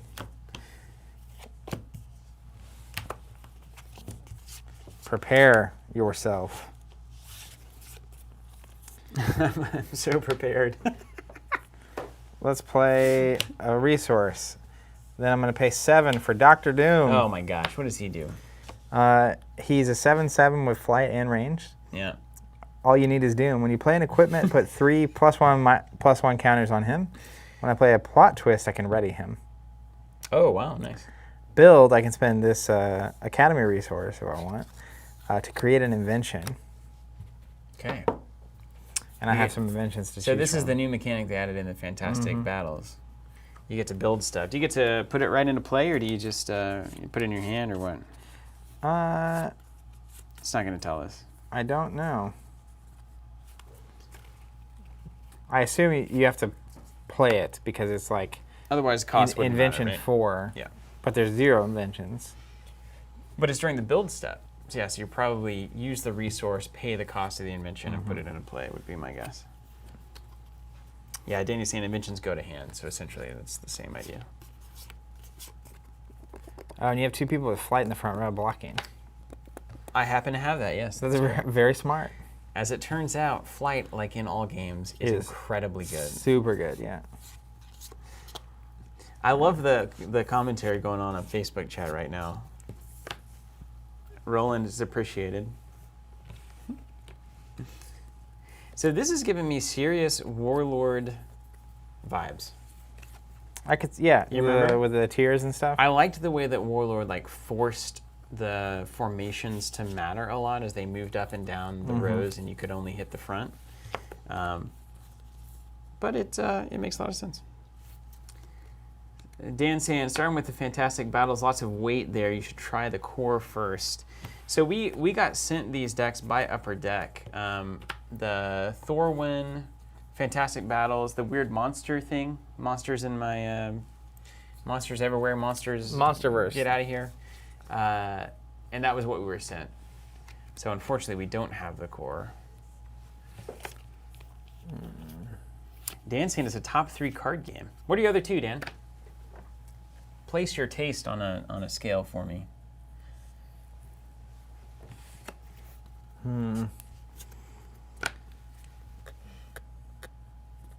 Just scoop. I'm gonna invent a weapon. Just a weapon. Just A 0-cost weapon. I'm gonna make a weapon. What kind of weapon, Dr. Doom? A weapon. It's gonna attach to the old super scroll. Just a straight up weapon. When this equipment appears, choose one. It gets +5 attack or +5 defense. Let's go +5 attack. You know what I mean? Wow. Wow.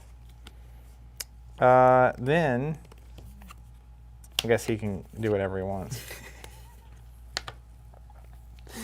This is great. All right, let's do. Yeah, Monsters Unleashed, Theodore. Dan's top 3: Marvel Champions, Star Wars LCG, and Versus. The 2-player Okay. card game for 2 to 4 players. 2 to 4 players. Let's do this. Let's get in there. All right, so Dr. Dooms is going to attack here. Yeah. We each take 1. Oh, do I do 7? Yeah, I do 7 back to you. Mhm. Yeah, get wrecked. Then Super Scroll is going to go here. He's a 5/6. He's an 11/6. Oh, just the perfect amount. But you get me back, right? You're a 10. Yeah. So I'm going to flip under and Be take a 11. damage, but these stay. I'm going to put them here. And then from my next trick, you know exactly what I'm doing. Doom gets 3 counters for playing the weapon. Oh, yes, yes, yes, he does. So he's Does actually... that mean he's way better then? Yeah. So he doesn't get knocked out. Yeah, so he's just exhausted. He's so good. And then this one, I'm wide open. Molecule Man's going to get Alicia. Yeah, you're going. Bye, Felicia. Bye, Alicia. Bye, Alicia. So good. So good. Okay, then that's my turn. All right. Wow, it's really just a swing back and forth, is it not? Now we're swinging, yeah. And we were swinging. Kill your car situation. Oh, you lose equipment if you get stunned. Oh, that's good to know. It was a one-time weapon. Gave him my +3 here. That's all I'm saying. Ah.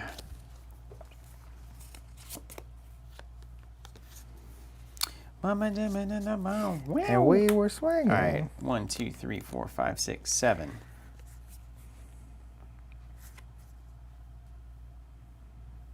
Mm-hmm.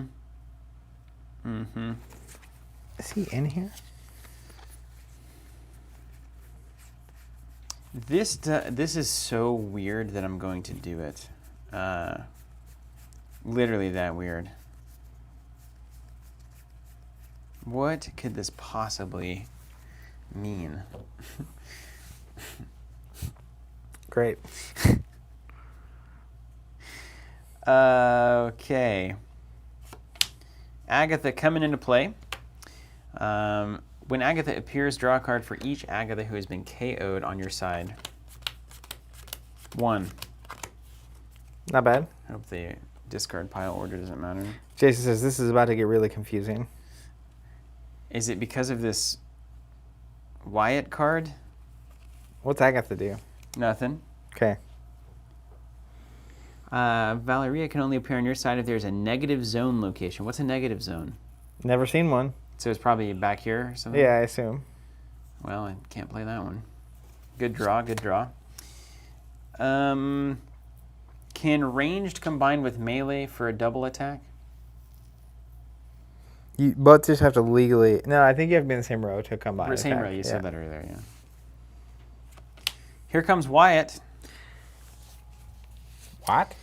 Self-awareness. Wyatt knows he is in a card game. I don't think it does anything, right? That's funny, though.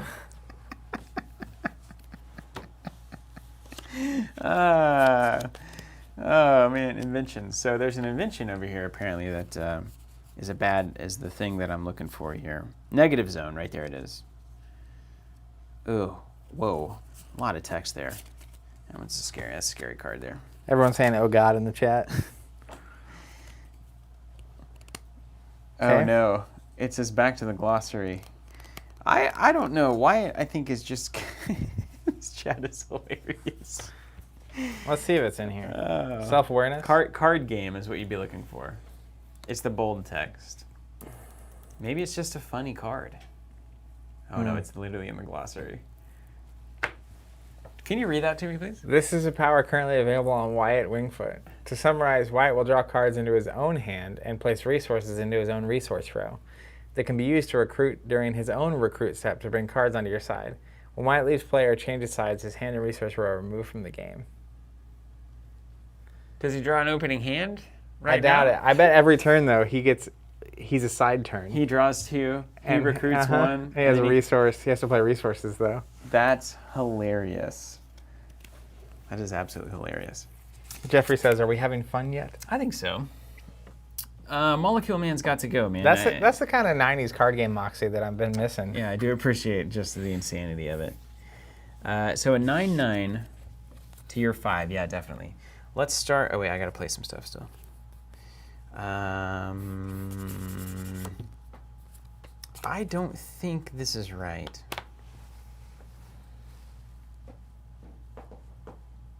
Dr. Doom's a 9/9. No, a 10/10. 10-10. 10-10, hooray. Okay. All right, so main action. I gotta protect my people. We're gonna do this. Ugh, man, there's no way. Human Torch is getting blasted. There's no way around this. So anyways. Because the more I kill you, the more my stuff dies. I can't find a good trade here. I'm gonna let you kill Wyatt so I don't have to manage this mini game. I'm leaving him just for you. All right, we're gonna use Sword of Might. So it's double the attack, and then you can't play Plot Twist during the combat. Okay. So then she's flying, so I can do a 10 attack to Dr. Doom. Right? He'll hit you back, He'll hit me back.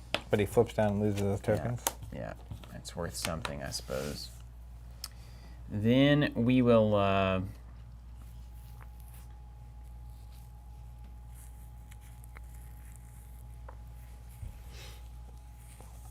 team up for a 6 against your Puppet Master's 5. All right, I'll do 2 back here. Yeah. Shuffles back in. And then Human Torch 9/9 onto Molecule Man. Oof. It's basically build up and you have these big swings, right? Yeah, good comment here from Jason. Anyone watching this who's afraid of complexity, I promise it's not that bad and the community is great. I just started a couple of months ago and got tons of assistance and coaching. Jeffrey's saying, don't judge the whole game based on the set. I read all text on Fantastic and avoided.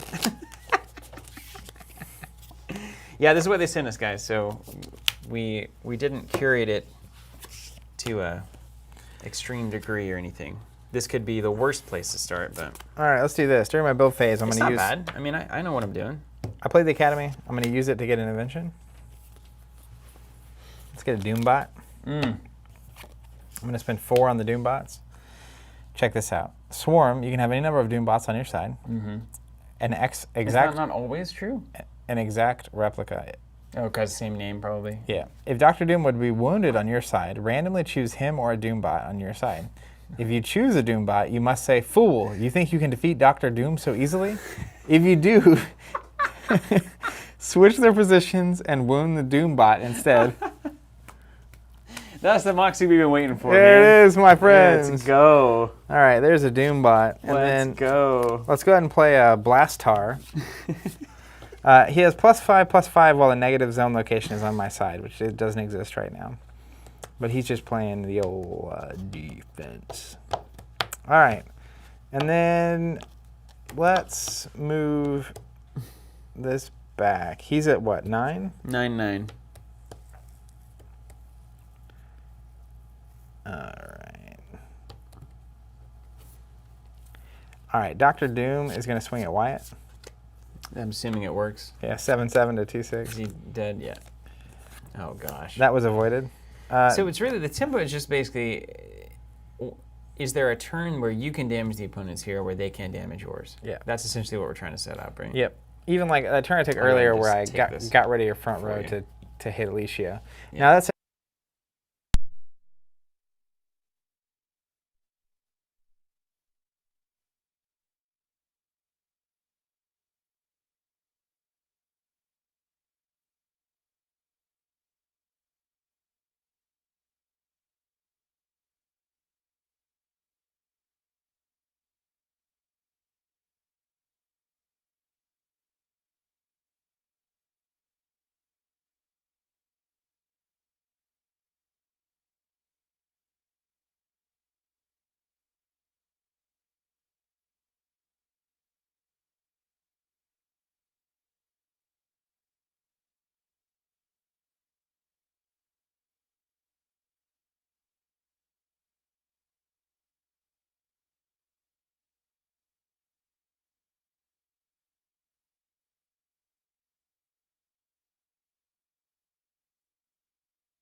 Crisis Protocol model. Insane.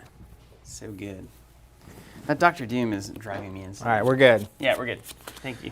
All right. So it's your turn. Dr. Doom killed the audio. There's nothing to be done here, right? You could lose. I definitely am going to do that. But aside from that, I'm pretty sure it's lose and get these MCU decks in here and see what else we got cooking. now if I had the ability, so I'm going to play this because it's great. Look at old Franklin Richards, the old Valor Morgulis versus.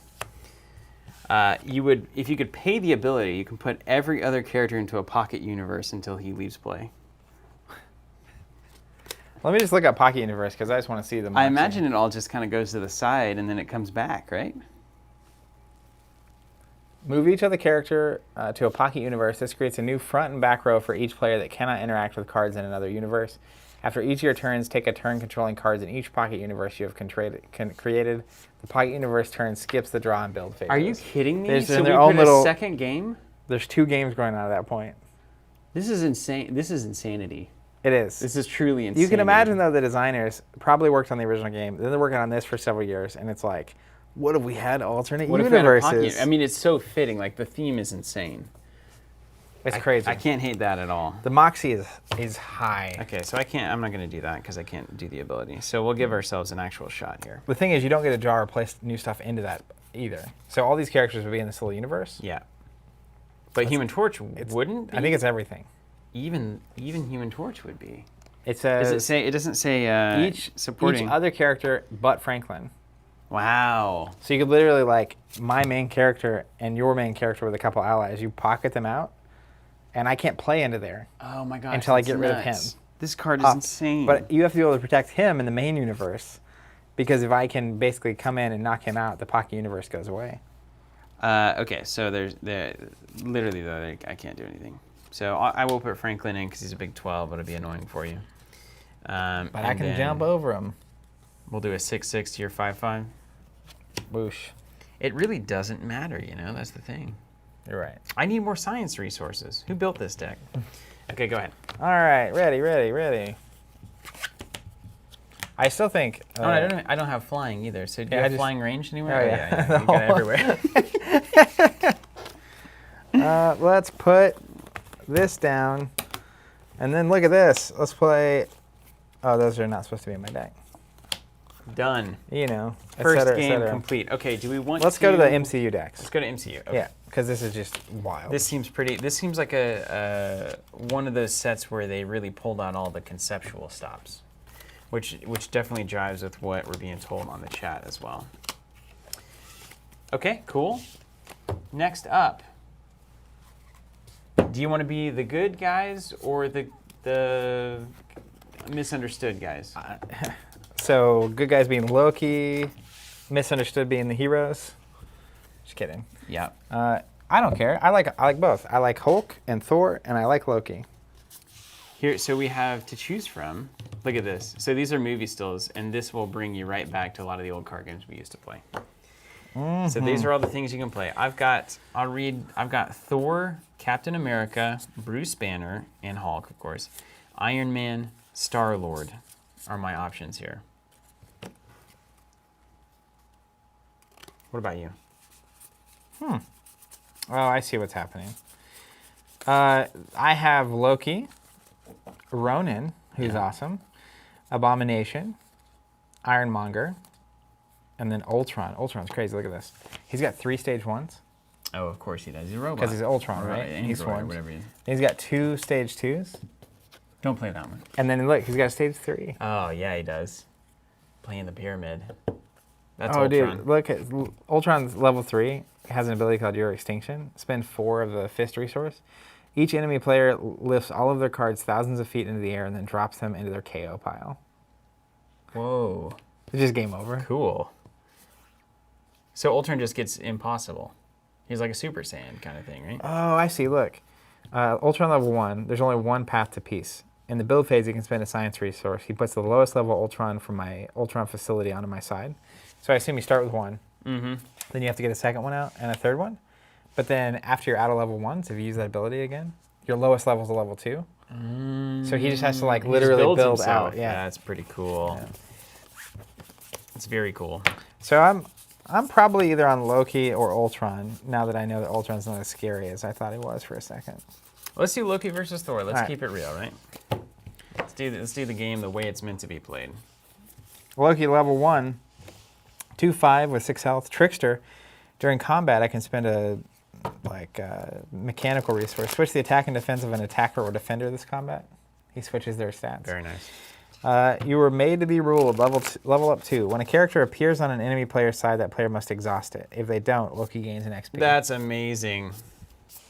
What a great ability. Loki. Is this me? Making it happen. Yep. Should be. Does it look like evil cards in there? Bad guy cards? Yes. Okay. And we don't have inventions in this one. Great. It's just a big, fat stack of cards. All right, Thor's a 3/4. He looks very pathetic until he levels up. Cannot have +1/+1 counters.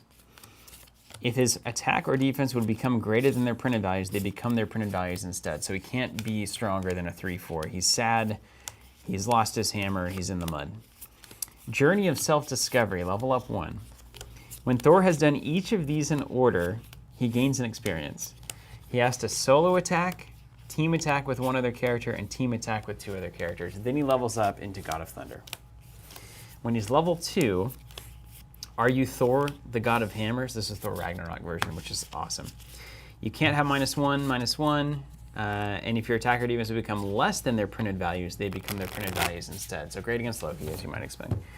Biggest lightning blast in the history of lightning. 1 science resource, put 6 -1/-1 on an enemy main character. So just Loki. Wow. Funny. I forget how funny this movie is. Good old Ragnarok. Yeah, a true classic. A true classic. Okay, so Thor is in, shuffling up. The cards seem a little more normal in this one. Yeah. I can imagine MCU based, they would expect people to pick this up that have never seen this. Yeah. And movie stills. What are your thoughts on movie stills on cards? Some people love it, some people hate it. I'm okay with it. Yeah? I mean, I think it's because we played the Star Wars TCG. Yeah. I like art better, but, it's the reality if you're making a game and you can use stills from a movie or a cinematic universe. Saves you a lot of money. It's crazy how much money you save. What about you guys out there? Movie stills or no? What do you think? Jeff, he has seen Ragnarok. Oh, I've seen Ragnarok like 6 or 7 times. I love Thor Ragnarok. I think it's a fantastic movie. Film. Important distinction. All right, you want to go first or second? I'll go first. All right. I'm going to go front row where you, formation step, it won't much matter. No. Right? So draw 2 doesn't matter. I do need to play a thing. Play a thing. Draw 2. But I don't get to do because I'm the first player. And then I can play 1. Ooh, nice. For Heimdall, he's going to go in my back row. And then Keith says he strongly prefers card art, but he doesn't hate the MCU cards as much as he thought he would. Jason saying he prefers illustrated as well. Thor. Oozworn says he loves movie stills. Thor is going to attack Loki. Nothing's going to happen. But I'm in the back row, dude. You don't have a front row blocker. There it is. And I've achieved my first level up objective. All right, Make a solo attack. in that order. Did Yeah. you play Heimdall? I did. Heimdall came into play. Just basically sits there and then eventually searches out any character in my deck that I want. Also a great piece of ice. Yeah, right. All right, mine. Draw 2. Oozworn's fan of the movie stills. You said Keith strongly prefers card art. Jason prefers illustrated, but the X-Files photo set hooked me into being okay with stills. The weirdest thing about this is they literally put the movie it's from relatively big on each of these cards. Yeah, they do. It's big. Like if that were in the bottom with all the other icons, that would be fine. You never know what Marvel wants to make happen Yeah, there I with know, that I know. license. Okay, so you either Oh, this guy? I'll exhaust him. or let me level up. I'm not gonna. Heimdall doesn't need to do anything. All right, let's not get rid of that. Let's put this face down, and then pass. Nice. Nice. Look at me on the old tempo game. So I get to draw, and then I get to ready, and then I get to play resources. Yeah. Mm-hmm. Training ground coming into play. Okay. This also is kind of one of those games. You remember the old Dragon Ball game where you had to hit your curve just right? You had to draw your 1 drop, your 2 drop, your 3 drop, your Like 4 drop, your 2008 5 drop. version, yeah. The game was garbage. But it does kind of feel like I need to make sure that I have 1s and 2s and 3s and 4s and 5s for the first of the game. Choose an enemy player and 2 cards. I'm looking at Rocket right now. Did you draw? I did. Good old Rocket, the raccoon. Yeah, it's coming in. I don't know where it's going to happen, but... He's mouthy.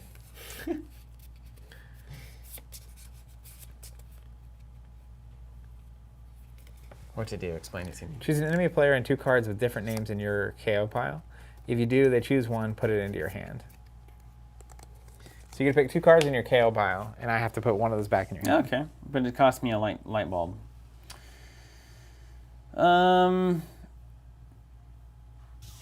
Okay, so if I put Rocket here now, Loki's ability would fire, and I can either... Exhaust or give me an XP. But if I leave him up, then I can do a team attack of 6, and you would knock Rocket out. But that's okay. that You're on your path to... It doesn't seem good. And then I'll pass to you. Okay, draw 2. Let's play an Academy. Andy here on Facebook saying, I own all but one Marvel set. It arrives on Monday, but haven't played yet, so I'm enjoying watching you go through what I'm going to go through. That's great, Andy. Yeah, well, we'll get through all the stumbling blocks for everybody. That's typically kind of how we do it. I'm going to play Crossbones. Oh, bold. You get to play a character. What a 5/5 out of nowhere. He's Crossbones, dude. Can only be attacked. He can only attack main characters. No, that's actually perfect time for this. It is perfect time, yeah. I'm going to go ahead and punch old Thor. Ah. And it's your turn. Ah! Got him. Take one from the crossbones. Well, that gives me something to attack at least. He's in the movie I keep telling you to see. Captain America and the... That one's in Civil War, technically. If all the characters are... Okay. +2/+2. Oh, okay. So I get to play a card, and I can do anything face down if I want.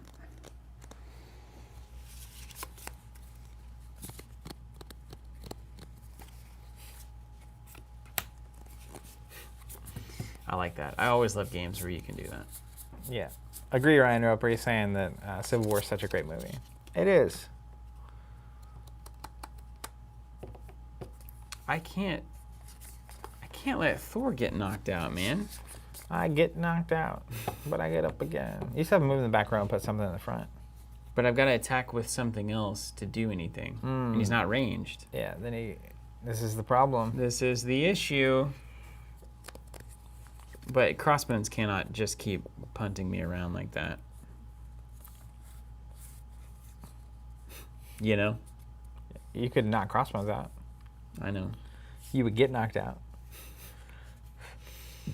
Mm-hmm.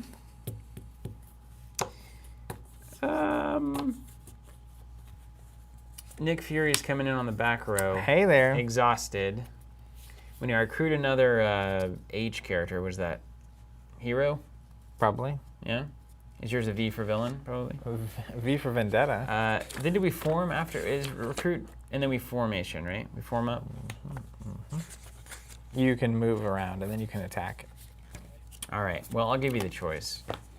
Thor and Rocket over here onto Crossbones. All right, let's... And wait, I have something. Oh, no. Wait, no, I have to spend a thing to do it. Is the circle thing? No, wait, no, it's not. What is the circle symbol? That just means during combat. Okay, during combat. I probably get the first chance as attacker? Sure. Yeah. We'll go with that. He's a friend from work.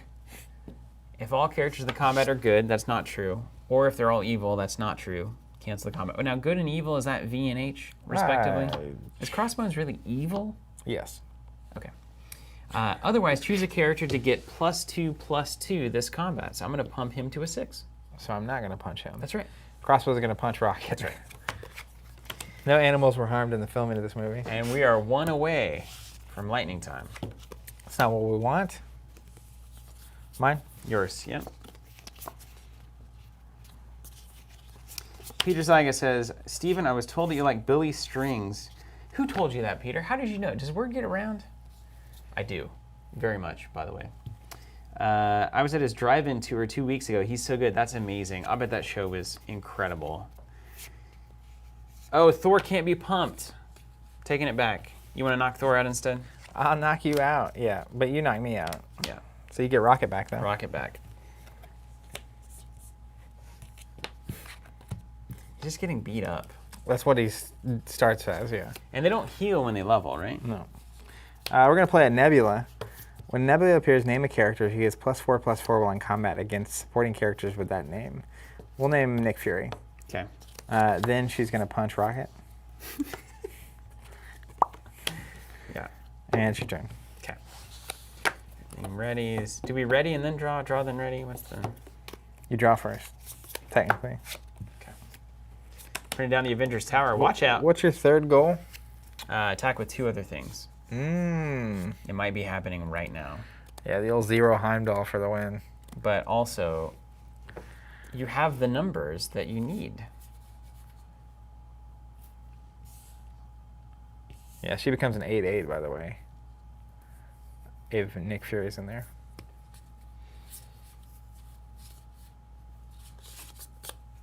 Iron Man is busted as usual. I am Iron Man. This is what we do.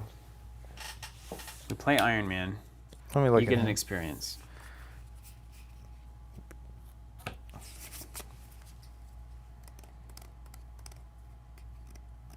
Wow. He's crazy good. I don't know much, but I know that card's good. Oh, I could do that. That's smart, Ryan. I could Friends from Work to stun Nebula whenever you attack me. I'll save it. Then, when I recruit another H character the first time, I draw a card. You get your 1 experience. You got that? Mm-hmm. So then I can dump a resource to draw a card, gain a recruit point, put a +1/+1 on Iron Man, and a +1/+1 on another character. I don't have that 1 to spin, so I'm not going to do that. And then I'm going to form... You have that one to spin. You have that wild. No, I'm just saying I don't have 1 recruit point that I can spin out of my I got hand, it. so it's kind of worthless. Here comes Dad. Iron Man onto Nebula. Mm. You have a reaction? You got it. See ya. All right. These 3 on Thor. Power up. You gonna Unlucky. knock out Heimdall? Yeah. I could Friends from Work Heimdall. Yep. No. It's too good. All right. Thor now becomes God of Lightning. 6/6. Still no flying. When he levels up, does he appear? For my ability? No, he doesn't appear. I mean, he's always been there. I Hiding don't inside know. of The himself. God of Thunder here is appearing. He's always had the. He's always had the possibility. I'm going to go ahead and take my turn. No. Thor levels up immediately. He does not appear, no. He does Okay, not appear. okay. No. He appeared weak, and now he appears strong, but that's beside the point.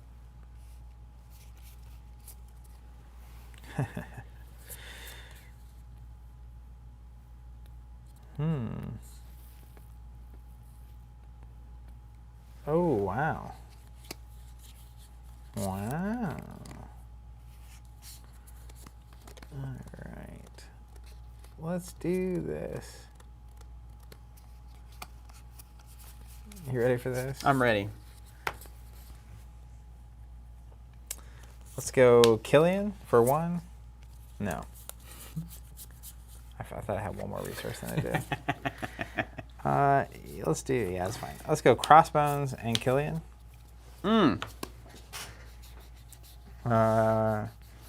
Crossbones is going to swing at Nick.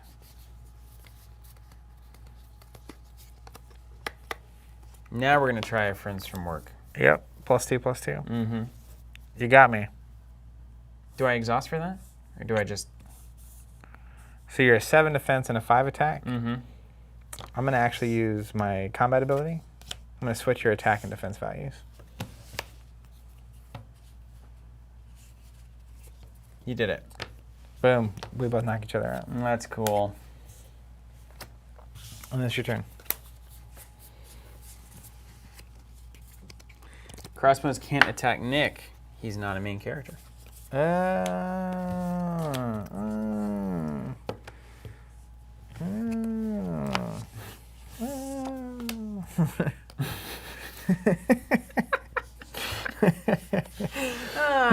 the card.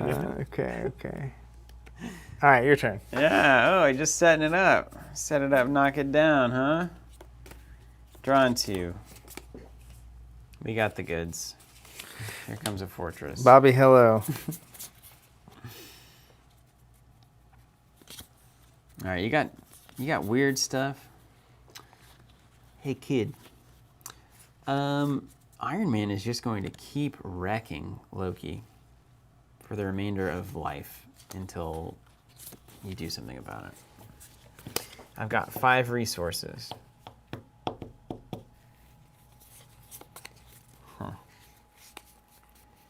Okay. Put 2 +1 +1 on. Okay. A defender, put 2 +1 more stuns an enemy defender. Oh, wow. She's so good. But she's also annoyed by Loki. You got a widow over there? War Machine coming in. I am War Machine.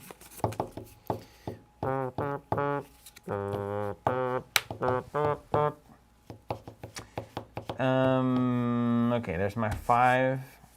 Did that. Is he going to be exhausted or not? He's exhausted. All right. Yeah. I win this game by not letting you level up. 5/5 to Loki. Okay, I have some things. You have any actions? All right. I'm going to go ahead and discard a Loki to get +1/+1. You can do that anytime? Anytime.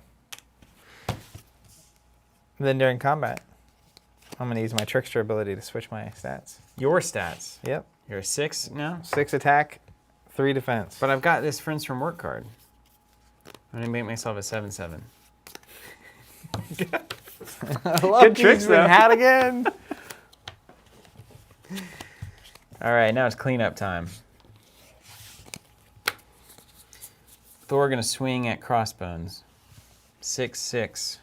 You got him. Nick. You got him. Mine. Yours. All right, Loki. Let's figure this out.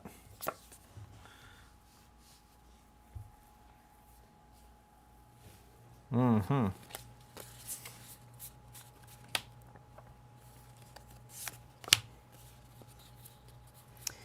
Is the laboratory symbol, is this symbol the same as this symbol? They're different. That's the same symbol. But they're just different looking. But it's the same idea. It is the same idea.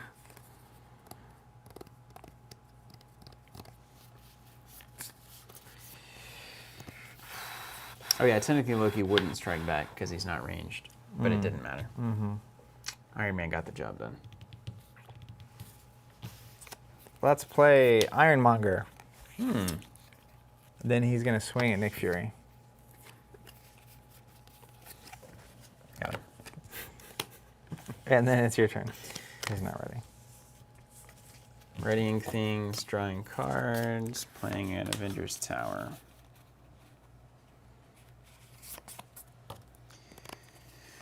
All right, let's drop. Here we go. This. Draw a card. Mm-hmm. Gain a recruit point. Put a +1/+1 on Iron Man. And put a +1/+1 on another character. It's going to be your favorite War Machine. Buddies.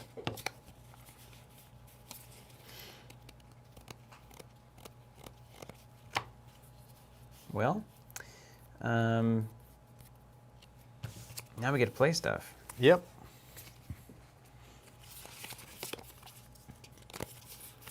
Okay, let's do, ooh, fun. If Cap gets stunned, he doesn't get wounded, and when he gets stunned, recover. Cap is so annoying. Oh my gosh. 1, 2, 3, 4, 5, 6, 7. Here we go. We got a Hulk. Oh, yeah, boy. To play. What's it say? You can spend a fist. Choose any number. Hulk gains that much attack and defense this combat. Any number? 1 million? Any number? A Google? It just says choose any number.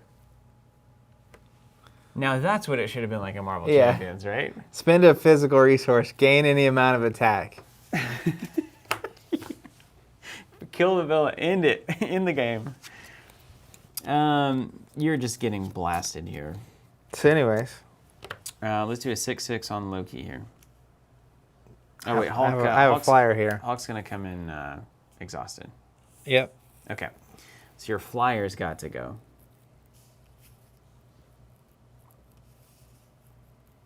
Let's do it like this. War Machine on Ironmonger. War Machine's 5 now. The 5, yeah. Okay, I'm gonna play 2 more grow in its place. I get +2 attack, which isn't gonna be enough to do anything to you. But if he gets defeated, I draw 2 cards. Hold on a second. Mm-hmm. I'm gonna do something different. Okay. I'm gonna do this because it's way better. Main Spender Science Man. KO. Better. Okay. All right. Hey, have a 6/6, Loki. Don't mind me. Mine? Yeah, Mitchell. It's because of Loki's ability. Loki brings him in exhausted unless they.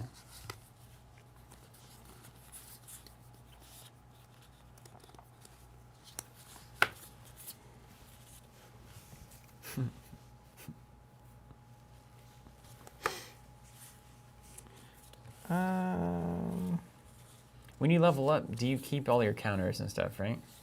So I could, like, Yeah. biggest lightning blast you to put 6 -1s on you? Yeah. Seems good. This feels like the movie where Thor is just mercilessly beating Loki. That is correct, yeah. That happened once. with all of his friends. Hey, you guys want to get in on this? You guys want to come make fun of my little brother? We're just going to beat him up. It's so funny. Let's go Destroyer and Nebula. Name a character. Hey, where are your resources, buddy? They're gone.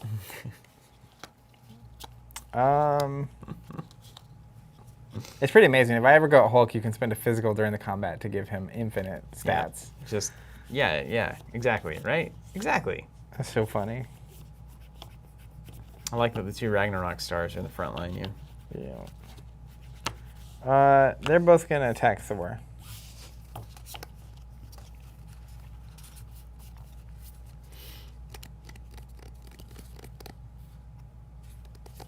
It's good. I'm going to counter. Who did you name with Gamora or Nebula? Let's go War Machine. Okay.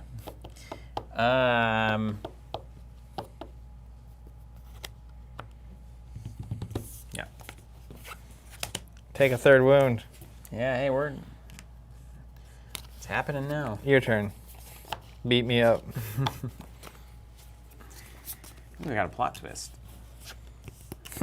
Dean says I really like picking low numbers with Hulk, like 6. Just enough to know I'm going to win the combat. Seems like I could go wrong. Okay. We drew, we readied, we played a resource. Now, I'm starting to get spoilsy on this. Packets of 3. You have all of your money. I've got so much money, man.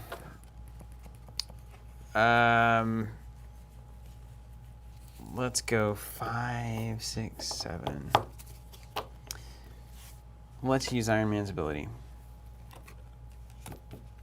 Seems good. Draw a card, gain a recruit point, and then put a +1/+1 on here and here. Also, Hulk has 3 health. Oh my god.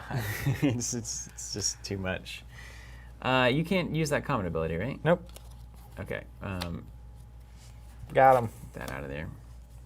Oh, I need to recruit stuff. Hold on. We're going to recruit a Gamora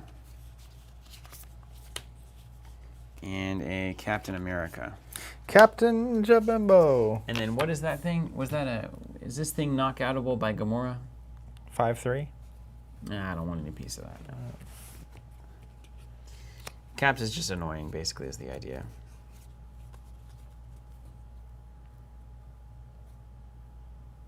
Ooh, nice. So they're going to come in because of Loki's ability. Mm-hmm. Then I'm going to formate. Oh, there's a wall. Oh no. We're going to hit Loki. Yeah. And then we can say, like, Iron Man rocked the other person. All right, mine. I think so. Yeah, I don't know. Yeah.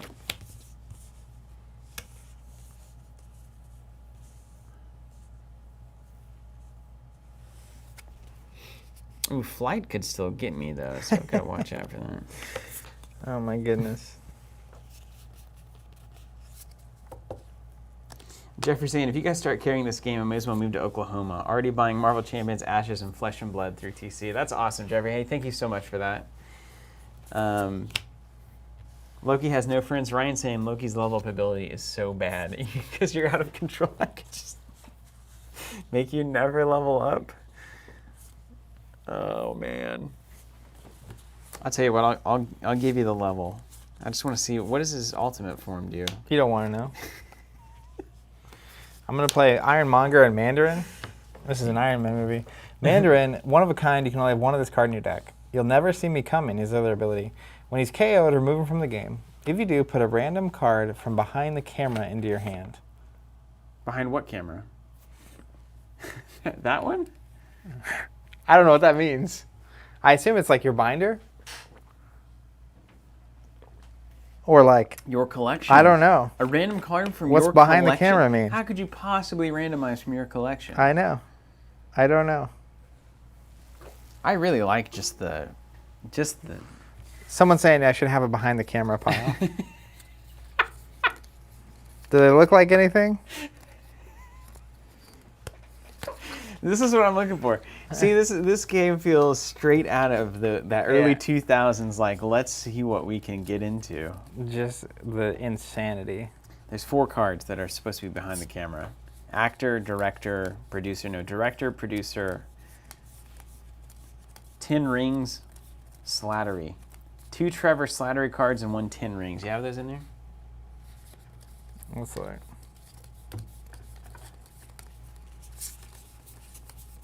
Let's see if they're over here in the... Yeah, here's a 10 rings. And 2 Trevor Slatteries right here. All right, great. Behind the camera, behind the camera, behind the camera. And then make sure you don't have one in your hand. I don't. Don't worry about these. Okay. All right, you're up. Actually, no, I get it. No, you gotta attack and stuff. Yeah? Mm-hmm. I'm going to ruin your day.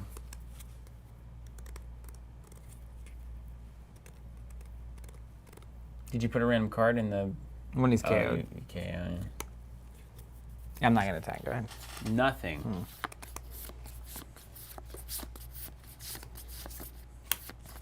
Okay. All right, and then we've got 3, 4, 5, 6, 7, 8. Just keep blasting it. 9 from Iron Man. +1, +1. Well, do War Machine and Iron Man work together like in the movies? Yeah, and they're stuff? besties. Yeah, okay. Makes sense. They look very similar, you know. He got a suit from Iron Man, as you might imagine. War Machine did? Yeah.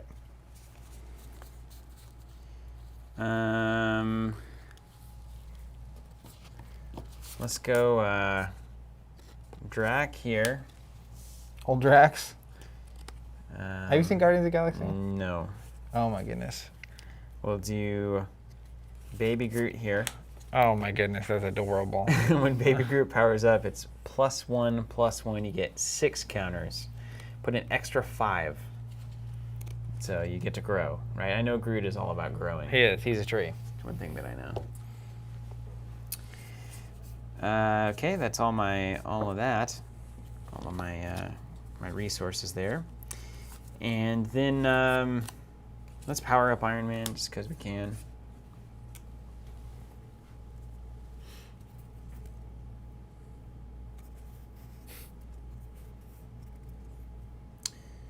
Let's go ahead and give Loki 6 -1/-1 counters with Thor ability. Hold on. Got it. Yeah, I'm a just 0. remember, right? Just remember. I got hit by lightning. You got flying and ranged in the middle there. Mm-hmm. So let's try to halt here.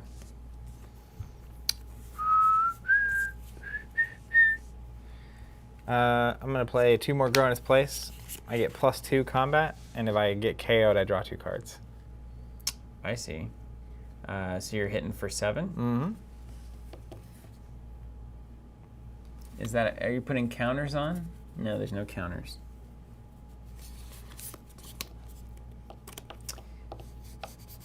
I'll play a no you move. Choose a character on your side to get +0/+3. And at the end of the combat, I can move an enemy character in the combat to its front or back row. All right. No, you move. That's exactly how he says it. You knock me out. Yeah. I draw 2.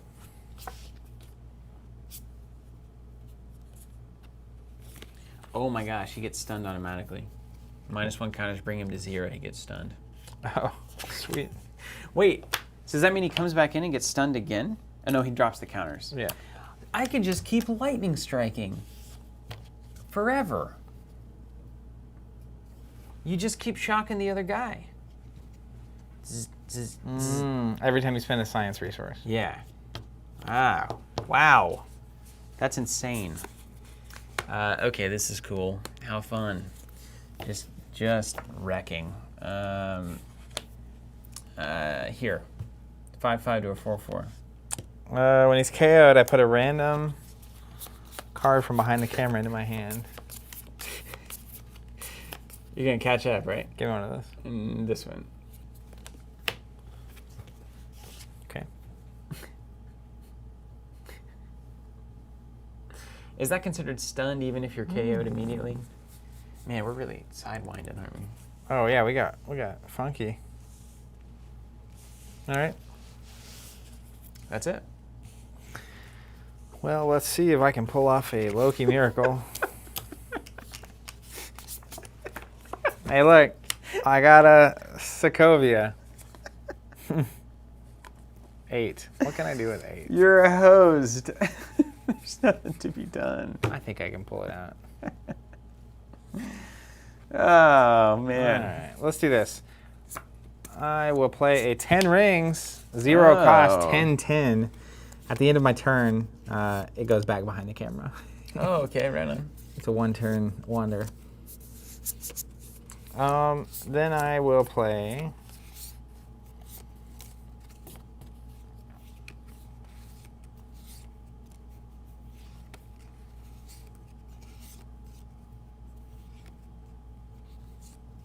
What's the 10 rings thing?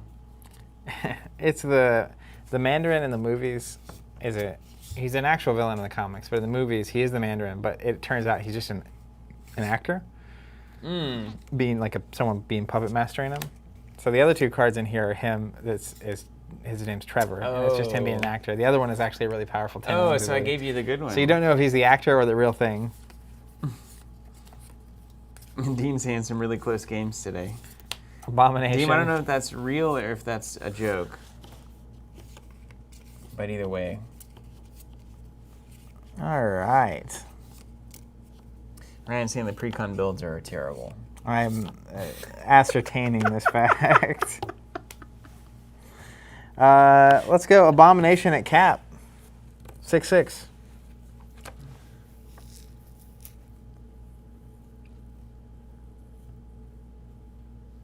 All right, I'm going to drop this. All right, so what happens? If Cap gets stunned, he doesn't get wounded, and when he gets stunned, recover him, then ready him. So he's just normal. Yeah. All right, great. 10 rings on Hulk. You got me. Yay! 1 wound. All right, then end of the round. This is going to go back under, and it's your turn.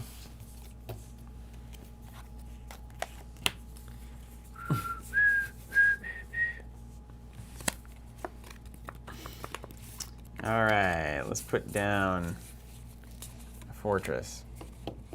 You seem to have me outmatched a little. Let's drop War Machine to get a +1 counter.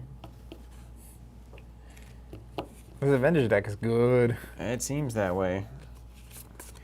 And then I'll swing at Loki however many times Iron Man can start. Let's put a +1/+1 on all of my characters. It's called I Have an Army. And this says, when another character gains one or more +1/+1 counters, put another one on Abomination. And then I'll pass. All right. Take a damage. Yeah. All right, let's talk about this. You want to go to the main camera? We should talk about this for a Alright. second. It would be. I think we could work through a quick one too, if you wanted to switch decks. If you want to play like, I like the MCU decks better. I think those make a lot more sense. Just because they're not ridiculous. Let's shuffle this up and then maybe do a different main character. Do one more. Let me look. One more. I'm going Ultron. Oh, so you're going. Let's go okay. crazy. You're sticking with your villain deck. Yep. Okay.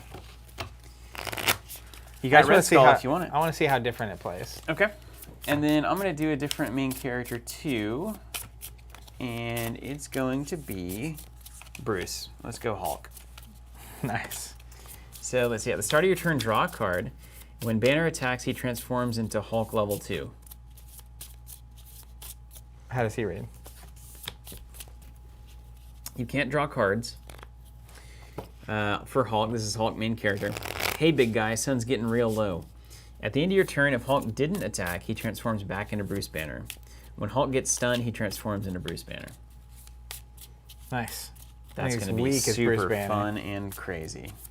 All right, Ultron level 1. You can have any number of characters named Ultron on your side. This power can't be turned off. There's only one path to peace. Spend a scientist resource, put the lowest level Ultron from your side onto into your side. Did we shuffle the main characters? Yeah. That's hilarious. I think I did. Yeah, there's Thor. Okay, so Hulk is going to play very difficultly. So kind of like in Champions, I'm going to want to attack with him a few times, then ideally move him to the back row, don't attack, switch back to Bruce Banner, draw cards again, etc. But like being able to be an 8/8 from the start of the game is pretty cool. Pretty sweet. That is the power of Hulk. This has, I mean, it has the Warlord vibes I agree. to me. It's very similar in that way. You can do this if you want. Because you're going to be flexing a lot. I'll flex, yeah. Yeah, it's got interest. I mean, I think ultimately I like the Warlord. They use The rank and file the- worked better. They use the It seemed like they stacks, used it I better, think, yeah. more. Like, I think the like ranged or flying and the rows and stuff, it's fine. But like, Did that come from the original? So was the original Versus, did you have the rows? I don't remember. Anybody out there on chat? Is that like one of the main mechanics that made the game Versus rather than what it might otherwise have been? Ready? Yeah. 7? Okay. You want to go first or second? Even Steven. Yep, even Steven. It's you. Even. Ooh, what happens when you draw all your resources? Well, it's not terrible. Okay. Let's play a Fortress. Apparently, original verses you had rows and columns. Okay, was it more? Okay, so it maybe mattered more. Yeah, I feel like the amount of complexity added from the rows here isn't paying. It's not really paying same back dividends, much, is yeah. it? Not as much as it could, probably. And you're a 1/5, so I can just swing in. And what happens if you die? You I'm only have dead. 2 health? Well, because I'm going to have more of You're my. gonna get another one in. The swarm. But I've got to be able to draw. Oh, at the start of your turn, draw a card. Oh wait, I'm not supposed to draw 2. I didn't, but I would draw 1.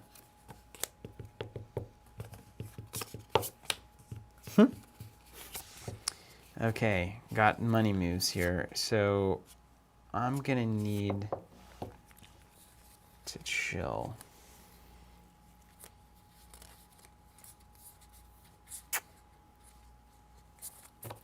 There's no point in playing Groot. Weird. Okay.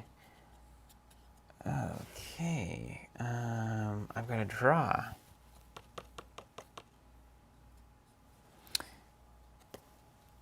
Oh, he's got 2 health. That's why you do it. Okay. Groot. Yeah, it doesn't come in exhausted because you're not Loki anymore. Kind of feels like that's the right thing to do, and then I'll pass. Okay. As a 1/1. Draw 2. Play a laboratory. Let's play a Killian. Don't forget the shadows. What's the shadows? No idea. I guess we'll find out when we get there. Oh, you can do the build right now. Okay. Yeah. So I'm gonna go ahead and flip, and we'll get a second Ultron, Mm. and then Baby Groot each other. Can you put one Ultron up top and one, Yeah. they don't like hang out together, no, right? you don't. Ah, cool. This Ultron will swing at Baby Groot. Yeah. That And it? then it's you. All right. Ready on. Draw 1 for Bruce Banner. Draw 2. Uh-oh.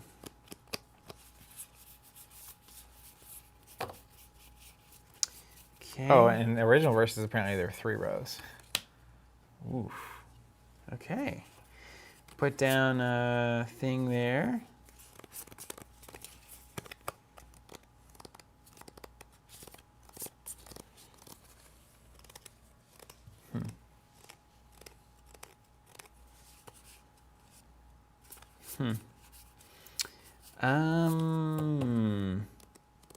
Not good, not good, not good. I will have to pass. Let's make sure this is not right.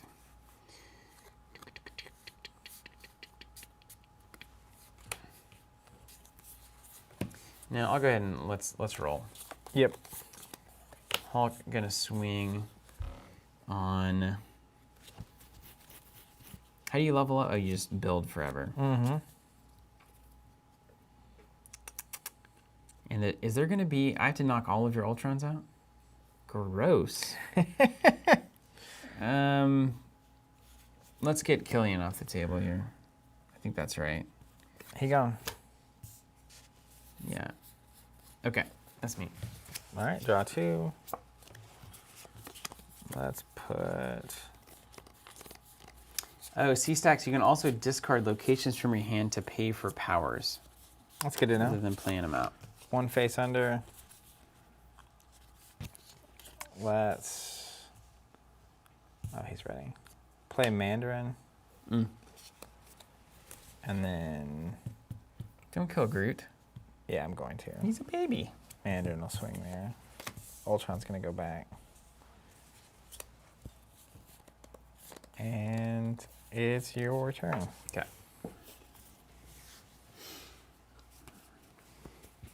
I don't get to draw anything. Apparently there was just 2 rows, but the 3rd row is resources like it is now. I'm going to play the Academy. Mm-hmm. I'm going to play a Falcon, a Flight. We're going to swing over the top onto one of your Ultrons. Pick your favorite. A 6/3 to a 1/5. So you're 6, you say? Mm-hmm.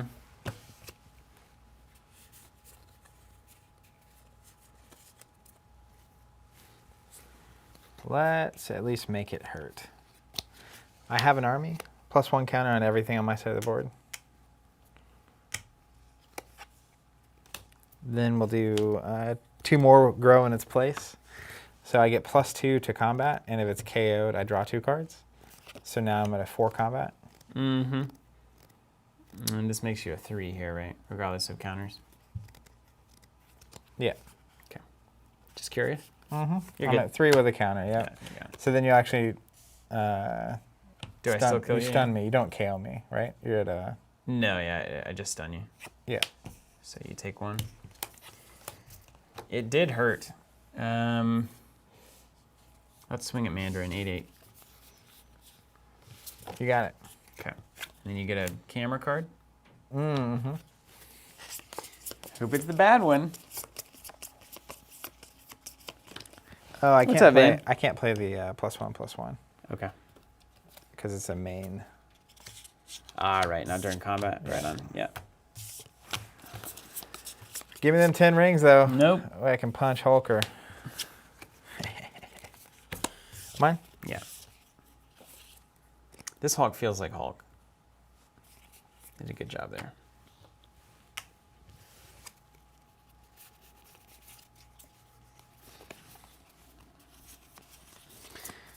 Play resource.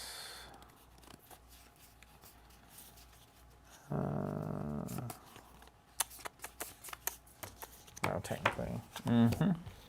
I am Ultron. Well, let's spin this. Get an Ultron. That's cool. It looks cool. Yeah, I mean, it looks cool. the flavor is out of control. It has the 90s flavor-driven system rather than efficient rules-driven system. It's like Agree we with start that. with how things should feel, and then we make it as complex as is needed to make it feel completely that way.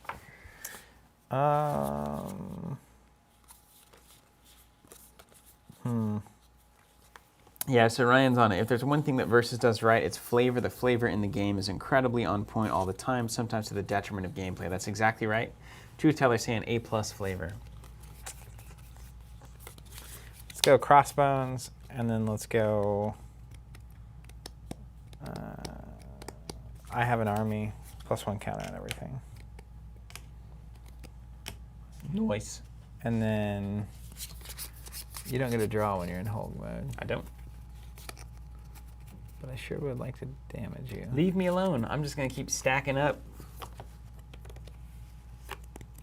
And Keith's saying this one's way more streamlined rules-wise than the TCG was, the collectible.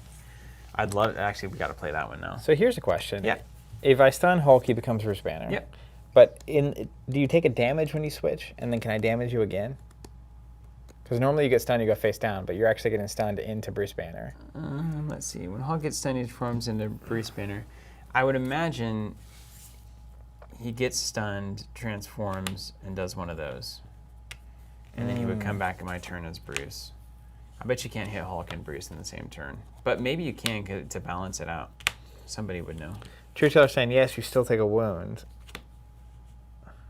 Truth is one character, so he gets flipped face down. Give me cards that give me power. I gotta slow you down. 5, 6, 7, 8. I could go wrong a million ways to Sunday, though.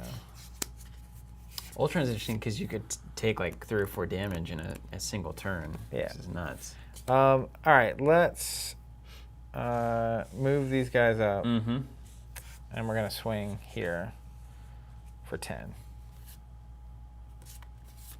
I have the perfect card for this. Get ready. Oh no. Playing Sokovia Accords, remove all +1 counters from each enemy character in the combat. No. That's so bad.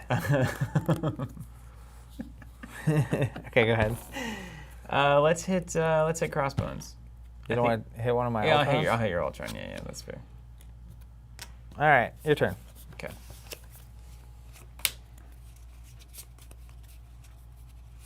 Hit one of your Ultrons. Yeah. That one. Oh boy. Mine? That's it, yeah. Easy does it. Okay.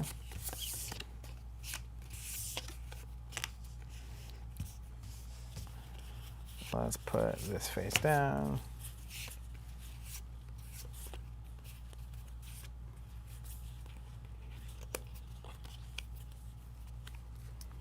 Crossbones is good. Most heroes being a 6/6 makes a lot of sense.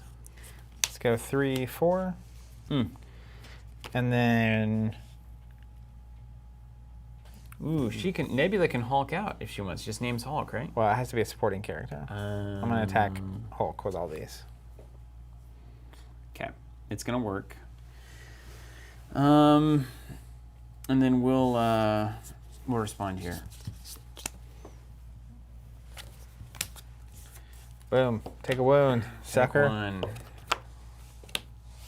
I am. And then do I ready at the start? That's start of turn, yeah. So start of turn, draw a card would not work. That would not work. Yeah, I You're think face that's right. down, and then you get draw 2, and then you would get a recover. Oh my gosh. It's all my locations. I bet you guys say this all the time that play versus a lot. I keep drawing all my resources. All right, play 1 here.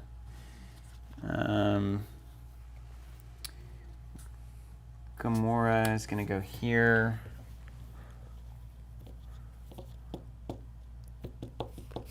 Let's hit Whiplash. You got him. And then she gets 2+1 counters when she kills something, stuns something. Nice. And that's me. All right. There it is. Let's play Laboratory. Look at this. Oh no. What Level happened? 2 Ultron. He's a 3/7 and the exact same stats, except for he's ranged. That's good. Okay. I'll bet you could build an insane Ultron deck. That's like all of your attackers get +1/+1 and you're just swarming out and it's awful. I do not disagree. That's probably why that Sokovia Accords is in the game. For that reason.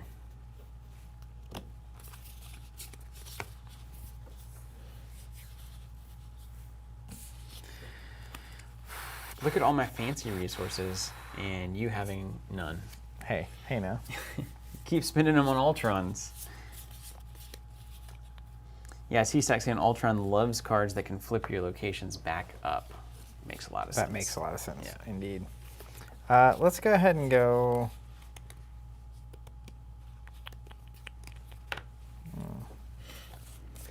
3 for a Nebula. Mm. Going to pick there for +4/+4.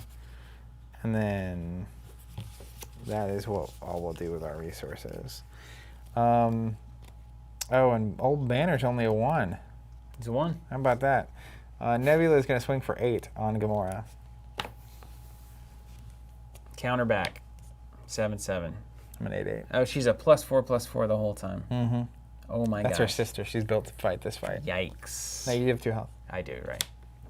You lose these, though. Dang, I'm going to get smacked then by Crossbones. Crossbones are going to punch old Brucey. All right. Anything else? That's a bummer. I need that Go extra ahead. card. You need to really load up. Horrible. Okay. Horrible. Draw 2. Play a resource. Oop. Okay. Let's go. Let's go here. He's protecting. What does protect mean? Protect is a new thing. Protect, attack.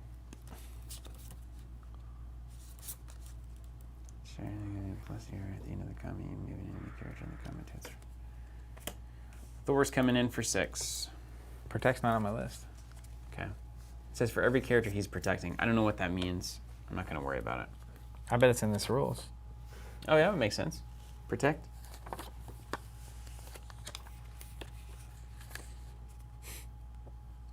I made a bad bet. That it would be in there? Yeah. +4/+4. And this is forever. You're forever my rival. What's protected mean? Yo. For each character behind him. Oh. A back row character with a character in front of it is protected.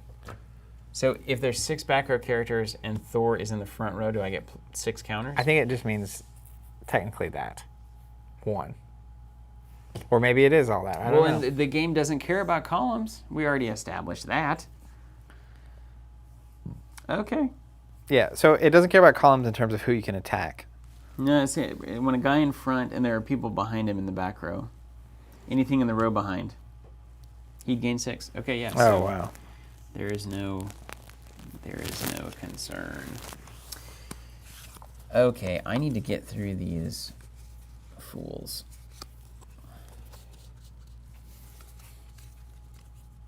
Okay. And you've got 2, 3, 4, 5, 6, 7 that you can roll in with.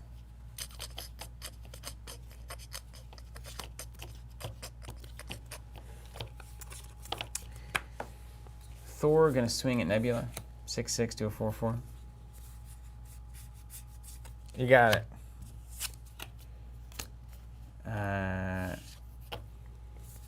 And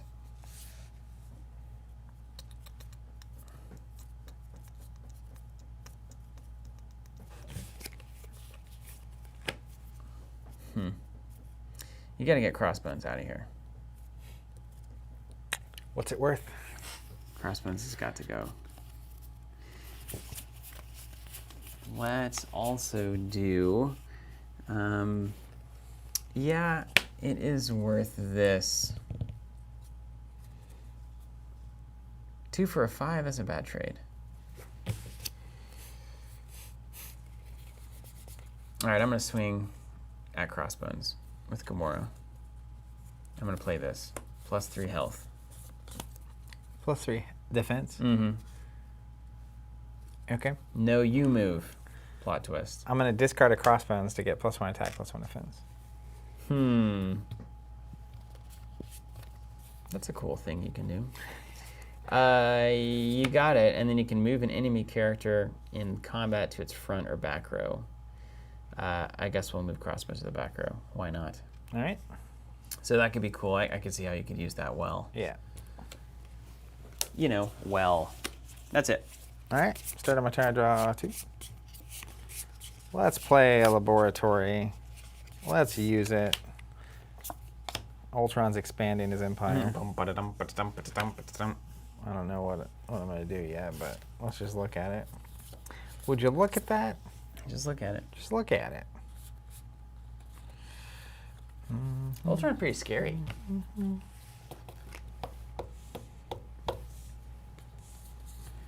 Let's go. I'm going to put Ultron back here for a minute. Okay. Just decide. Think about it. Well, I'm going to play Ironmonger. And then I can reach back and punch Yeah, you. I can't get. I just got to stay in Hulk. I mean, it's crazy. I don't have any block skis. Oh, wait. He had that. Yeah.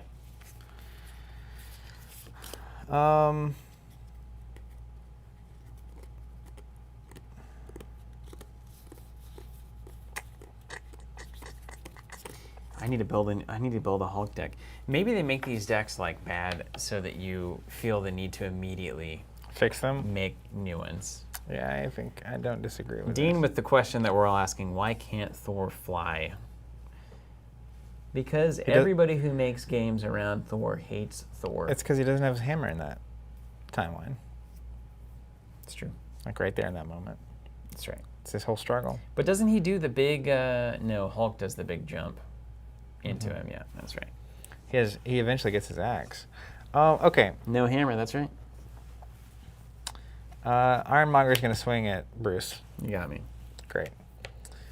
Then these lovely lads, Ultron level 2s, are going to both swing at Gamora. Yeah. They're both 7s. Mm-hmm. All right. Then I'll pass. Okay. I'm so close to glory. If I can draw another scientist resource, I can get my level 3 Ultron. If you don't defeat one of them. You have so many specific resources. And that's all I have. Oh, that's a bummer. Look how many I don't have. Yeah. None. That's all I have. Oof. I don't like this card. Star-Lord coming in here. Now this is a weird thing. Star-Lord can't be KO'd while a main character is face up on your side. So I'd have to stun your main character and then stun him to get rid of him. He can still get stunned and wounded. He won't move away. So Yeah. if you stun him once, then he's good. But it also says this power remains on while Star-Lord is face down. Yeah, so basically I can So- stun him, but he doesn't leave the table. Right on. Okay.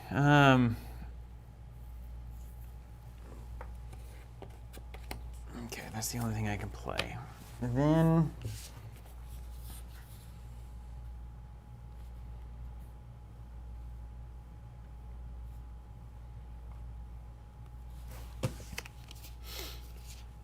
All right, he's gonna come in here. Mm-hmm.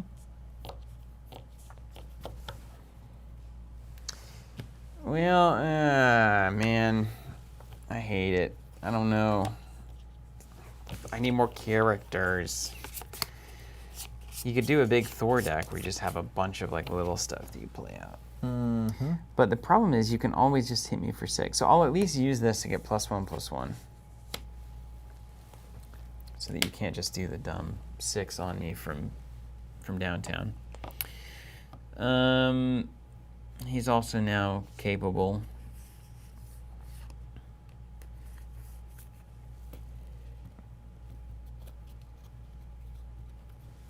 I'm going to get wrecked.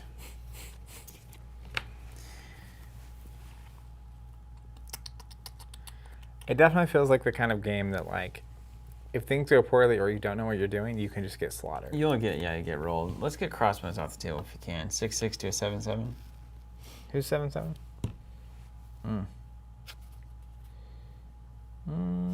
Okay, you got it. Okay. He's been crossed.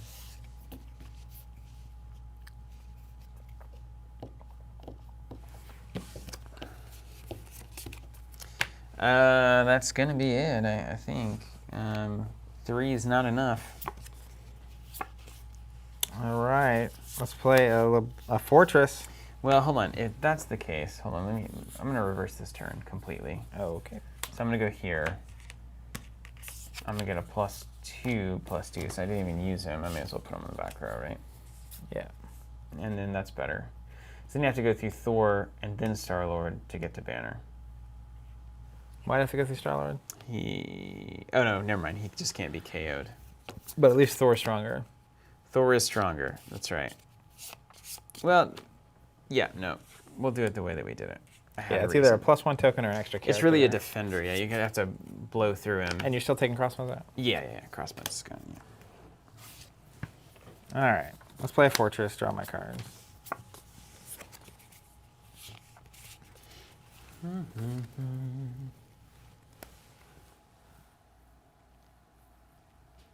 Wow. Apparently Ultrons that get KO'd go back to the facility. Yeah. They go back over here. I can keep bringing them out. So as long as you can keep bringing them out, you can't lose. Is that right? You'd have to get rid of all Wow, that's insane. It's thematic, though. of them. This is correct. Mm-hmm.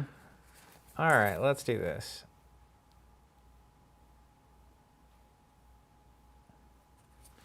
Let's play Malekith.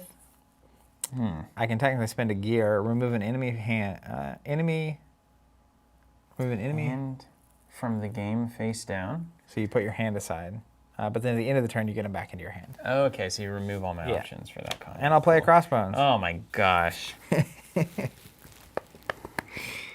Got him. I get it. It's Yeah, crossbones. This is ready.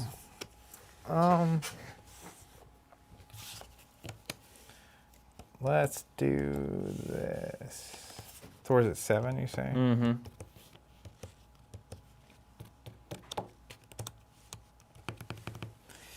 Ironmonger and Malekith are going to go at Thor. You succeeded. Oh, wait. Iron can just hop over you. Not with a flying guy in front. There it is. So I have to get rid of him first. Mm-hmm. Let's flip, drop, and reverse this. Malekith will... No. My Ultrons. Ultron. Here.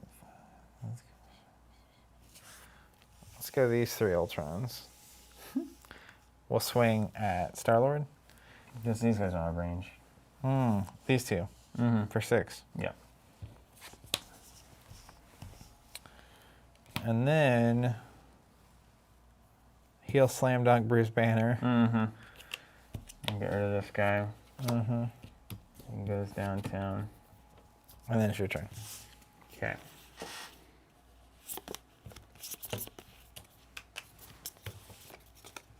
Give me characters. Only one. Bummer. Another Avengers Tower. More resources. Mm-hmm. to play Rocket. I'm going to spend this to choose an enemy player and 2 cards with different names in your KO pile. Choose one. They choose one and put it in your hand. Okay, so we've got 1, 2, 3, 4, 5, 6 resources. We can play a Gamora. We can play a War Machine. We can play another Rocket. We can play an Iron Man. Let's see what the best stuff is here. 4, that would take KO a supporting character with attack less than War Machine's. Not good. Gamora is a 5/5, takes out Crossbones, etc., etc. 4/7. 4 is not enough. You know? You ever think about that? 5 is the magic number. You ever think about that? You ever think about that? Okay, we'll do Iron Man or Gamora, your choice. Gamora. Coming in. Can't be Iron Man. Can't be Iron Man. He's the answer to Ultron. Gamora's going to come in on the back row. 1, 2, 3, 4, 5. Okay.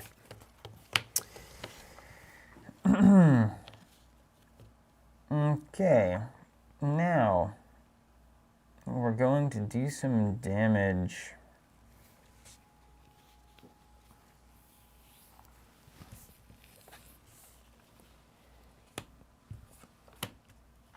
Yeah, we'll come up here. Okay, we're going to use Thor's ability. Get 2 more counters. He's a beefy boy. He's beefy. Zach's beefy voice is back. He's on the team.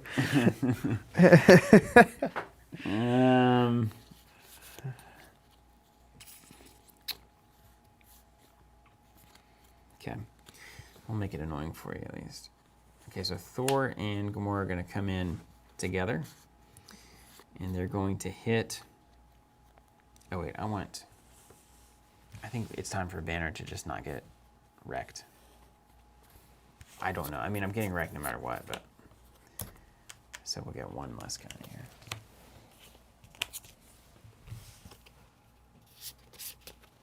Zach's beefy boys. All right, here comes Dad. Technically, he'll transform when I attack. So, I don't have any flight, so I'm front row on front row here. Yep. It's a party. It's a party. Here we go. Call this ground bound. Thor and Gamora are going to attack together because I can make you strike back against Thor instead of Gamora. I choose who you strike back against. So let's go. Is this good? Choose another player. You can recruit characters. No, you don't care about that. The main thing is he's the jumper. He's the flying guy, isn't he?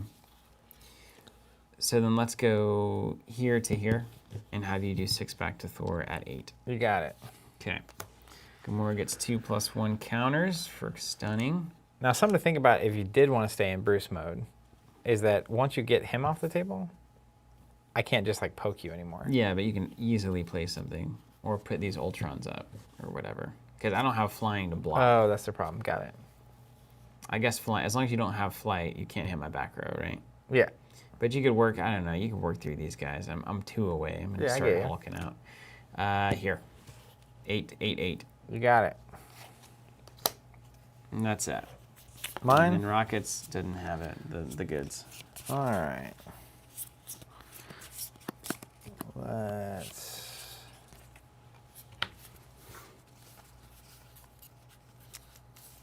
play a resource. 8.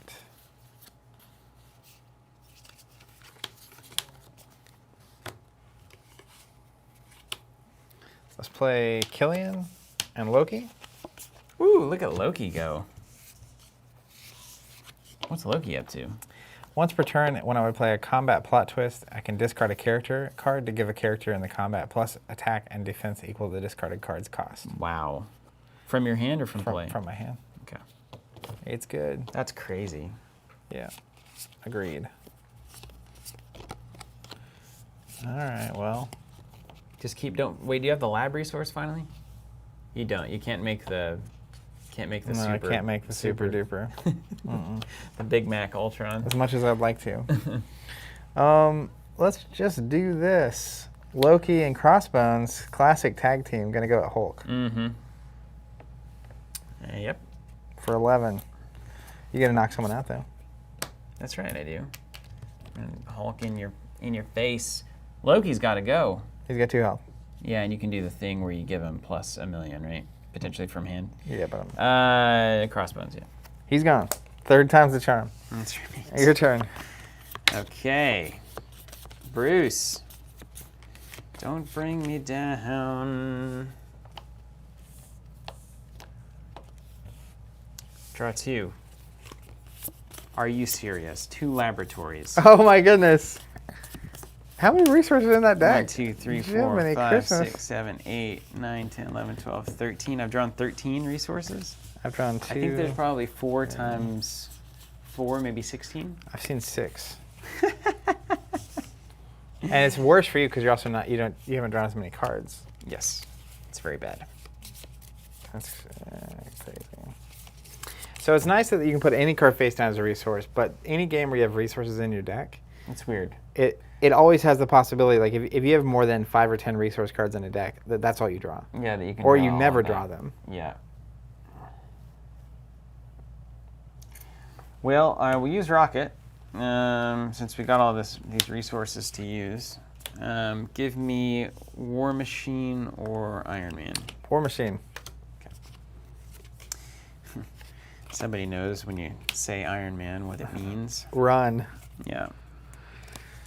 And funnily enough, I just don't have the light bulbs that I need. So it's just, that's the thing about like non-optimized decks like this. Like you would probably lean heavy on one resource type and stuff a lot of those Yeah. in. Although maybe you can only do 4 of any location. Yeah, who's to say, I really? don't know the answer to Let's that see one. what this says. Apparently there's 2-headed teammates. 2-headed teammates. Your deck must include a main character and 60 cards. You can only have 4 copies of any card in your deck. Exception, you can't include cards that are the same basic location but have different names. Yeah, you can only have 4 of each, basically. Rocket's gonna kill Killian there. You got him. Okay.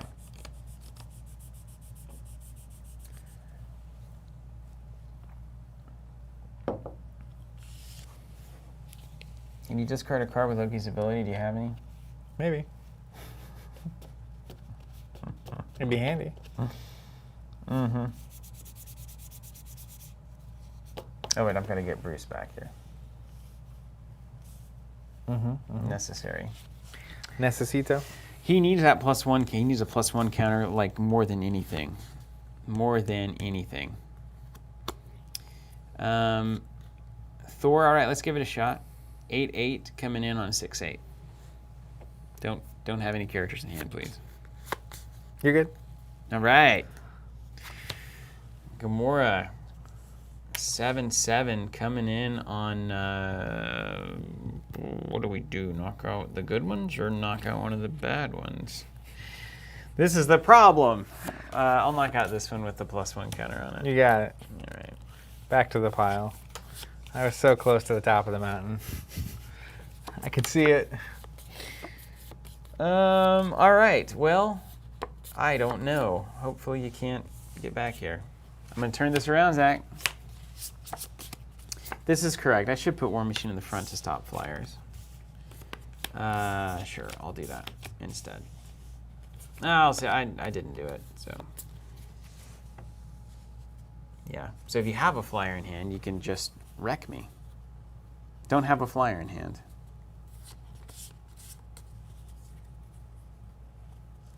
Do you have any flyers? Great. Great news, Bears.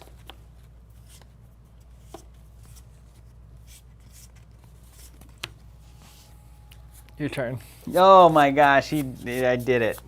I get a free card. I worked so hard for it. Okay. And I drew 1 character. Excellent. All right, dude. Actually, you know what? I'm going to do this first. Turning this thing around. I'm going to flip this down and we put this guy out here in the front. Go ahead.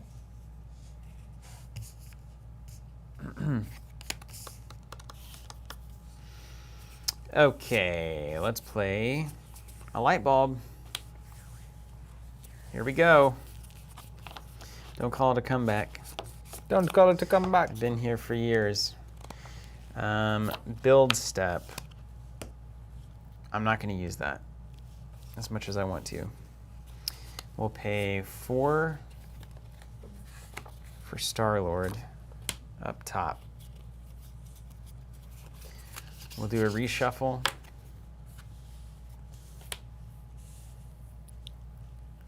Here we go. Then during the main step, we'll go ahead and use this to give Thor 2 more counters. He's a real beefy boy. He's the god of lightning. Like you're gonna say the god of beefy boys. He may be that too, we're not sure. Although with Star-Lord, wait, is he supposed, oh no, wait, it's not, okay. I don't need, you can't play, you probably can't play 2 flying things, right? I'm gonna do this instead. Play Star-Lord up here, I won't move War Machine, and then he'll get another +1 counter. Okay. Because Rocket and War Machine can roll in together 7 here. And then Thor is going to swing 10-10 onto Loki. And then let's do 7-7, knock out. One of these guys. No. It's all falling apart. Mine. Yours, yeah. Come on. All right, let's play here. I'll play another Loki.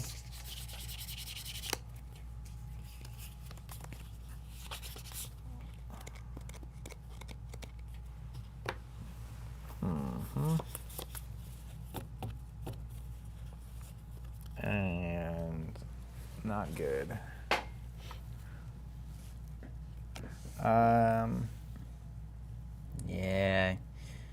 Yeah.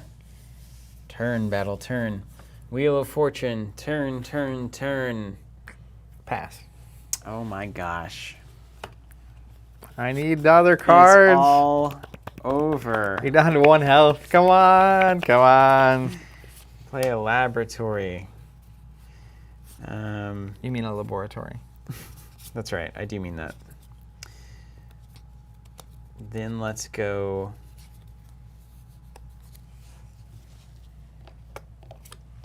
Winter Soldier into the back. While he's in combat, you cannot play plot twists. You don't want that. That Winter Soldier looks awesome. Everything's gonna stand up. Don't let me down. We're gonna put up another wall, like so. You're gonna get dunked on. Just be aware. The Duncan's coming. I'm gonna discard. In fact, I'm doing this, by the way. Okay, that's fine. I'm gonna do a War Machine to give a +1 here. I'm gonna use that ability to KO a supporting character. Oh wait, you're all main characters on your Ultrons. Okay. Doesn't work.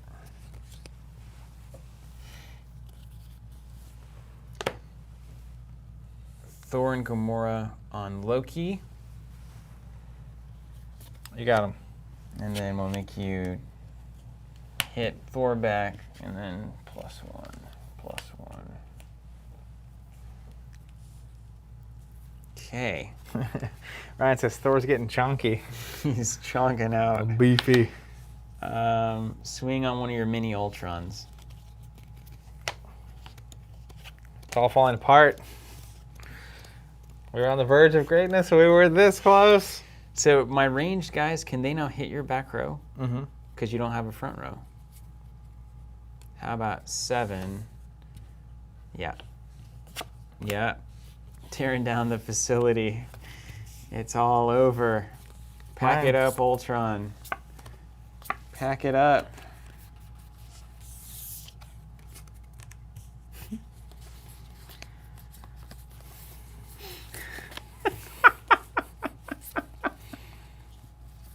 Pack it up. Erica asking the questions that matter. What website or social media group do you guys use to find people to play with? Anybody out there that has an answer to that, we'll be happy to read it. Read it out loud there. Saying my cards are just sitting in the garage and I really enjoy the game. I used to play Versus System way back in the day and it was easier to find players at comic shops and such, but all my local comic shops don't even carry this TCG, an all too common problem. All right, let's play a... What level, what did I miss, Ryan? What level 3 Ultra? Does he just win the game with all those fist icons or something? Yeah, this is what he can do. Weird. But I'd have to have 4 of them out. That's right, 1,000 subscribers with no videos, hilarious name. TC Discord. We've got a classic games channel in our Discord. You can always try to find players there if you want. All right, Loki is gonna swing there. 68236. You got it. Okay, then I'll spend the training ground resource to ready another villain character. It has flight this turn. He doesn't have flight. It has flight this turn. Oh, you're giving Loki flight. You got it. Oh no. You see. You see what I'm doing here. Big problems. We have flight, so I can't jump over you. No. But I can swing at you. If you could knock War Machine out, then you'd win. Can you discard a card from hand with Loki? If you can, this is upsetting. I mean, I can knock War Machine out, but I have to knock War Machine out and then Bruce Banner. Yes. So with this person. Yeah, I'd have to have +4. No, it's a 0/1. Oh, because he's got flight. I'm not Hulk. Yeah, okay. Let's swing at War Machine for 6 currently. Okay, you did it. I'm at 6. Pass. Let's play a plot twist.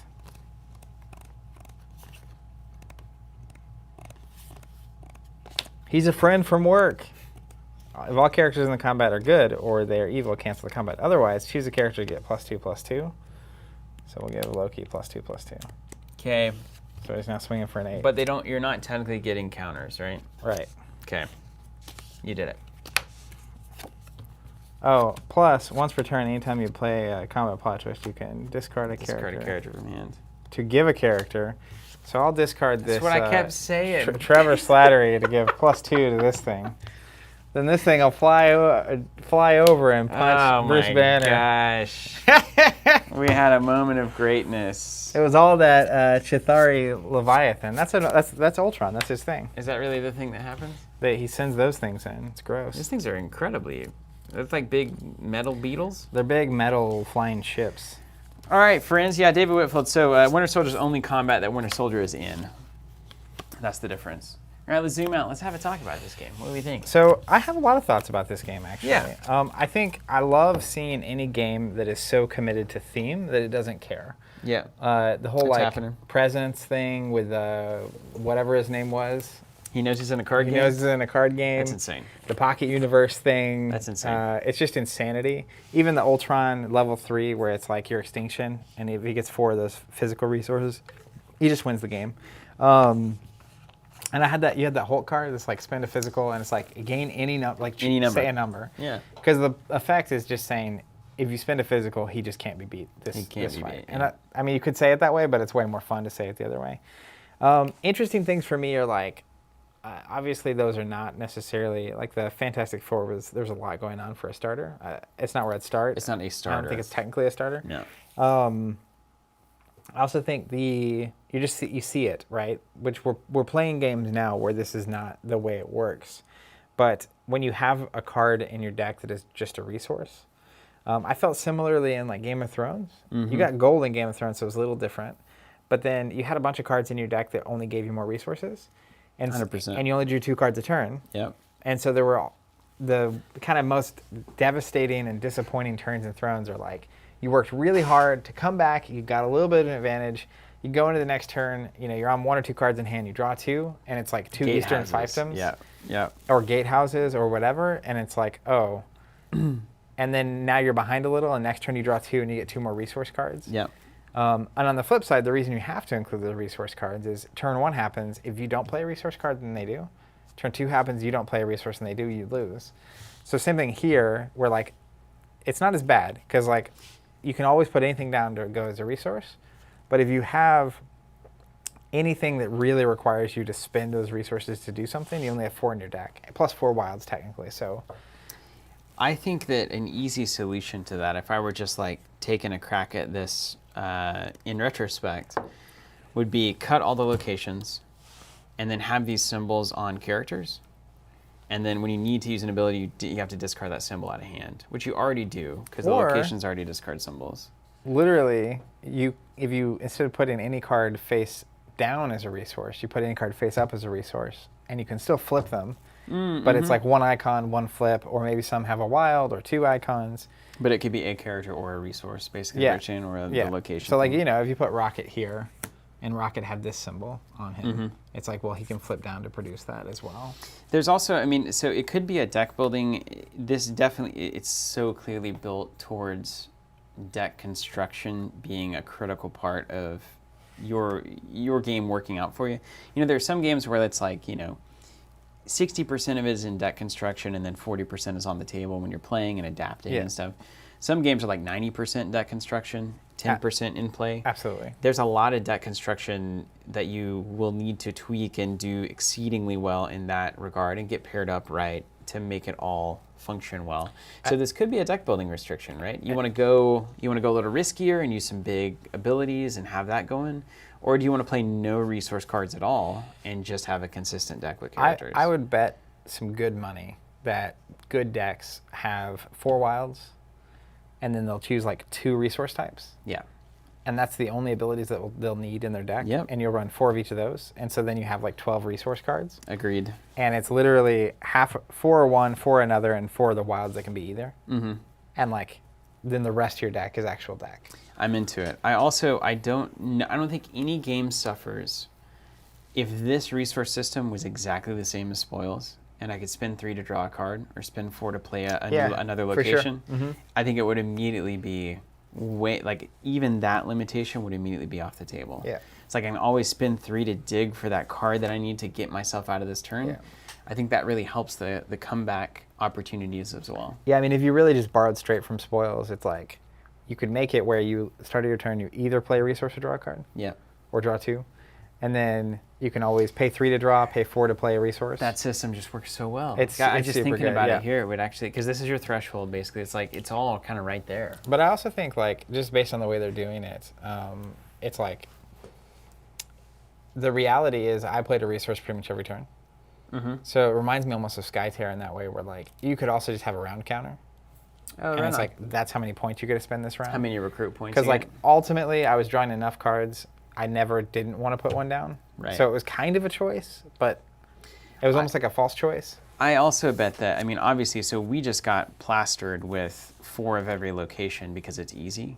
Yeah. Because the designers probably just don't want you to run out of resources to use your abilities, but at the same time, your pre-constructed deck, right? It's like, it's also going to run into games where you just draw nothing but those locations. It's not abnormal for a starter game to feel. To do that, we're yeah. obviously not playing. Every game I've ever played, I really got hooked when I started building my own decks. Yeah. And being in control. So that's where like I think the system itself functions pretty well. The flying and range is fine. It feels like it's not, like you said, adding enough to the game to really focus on it so much.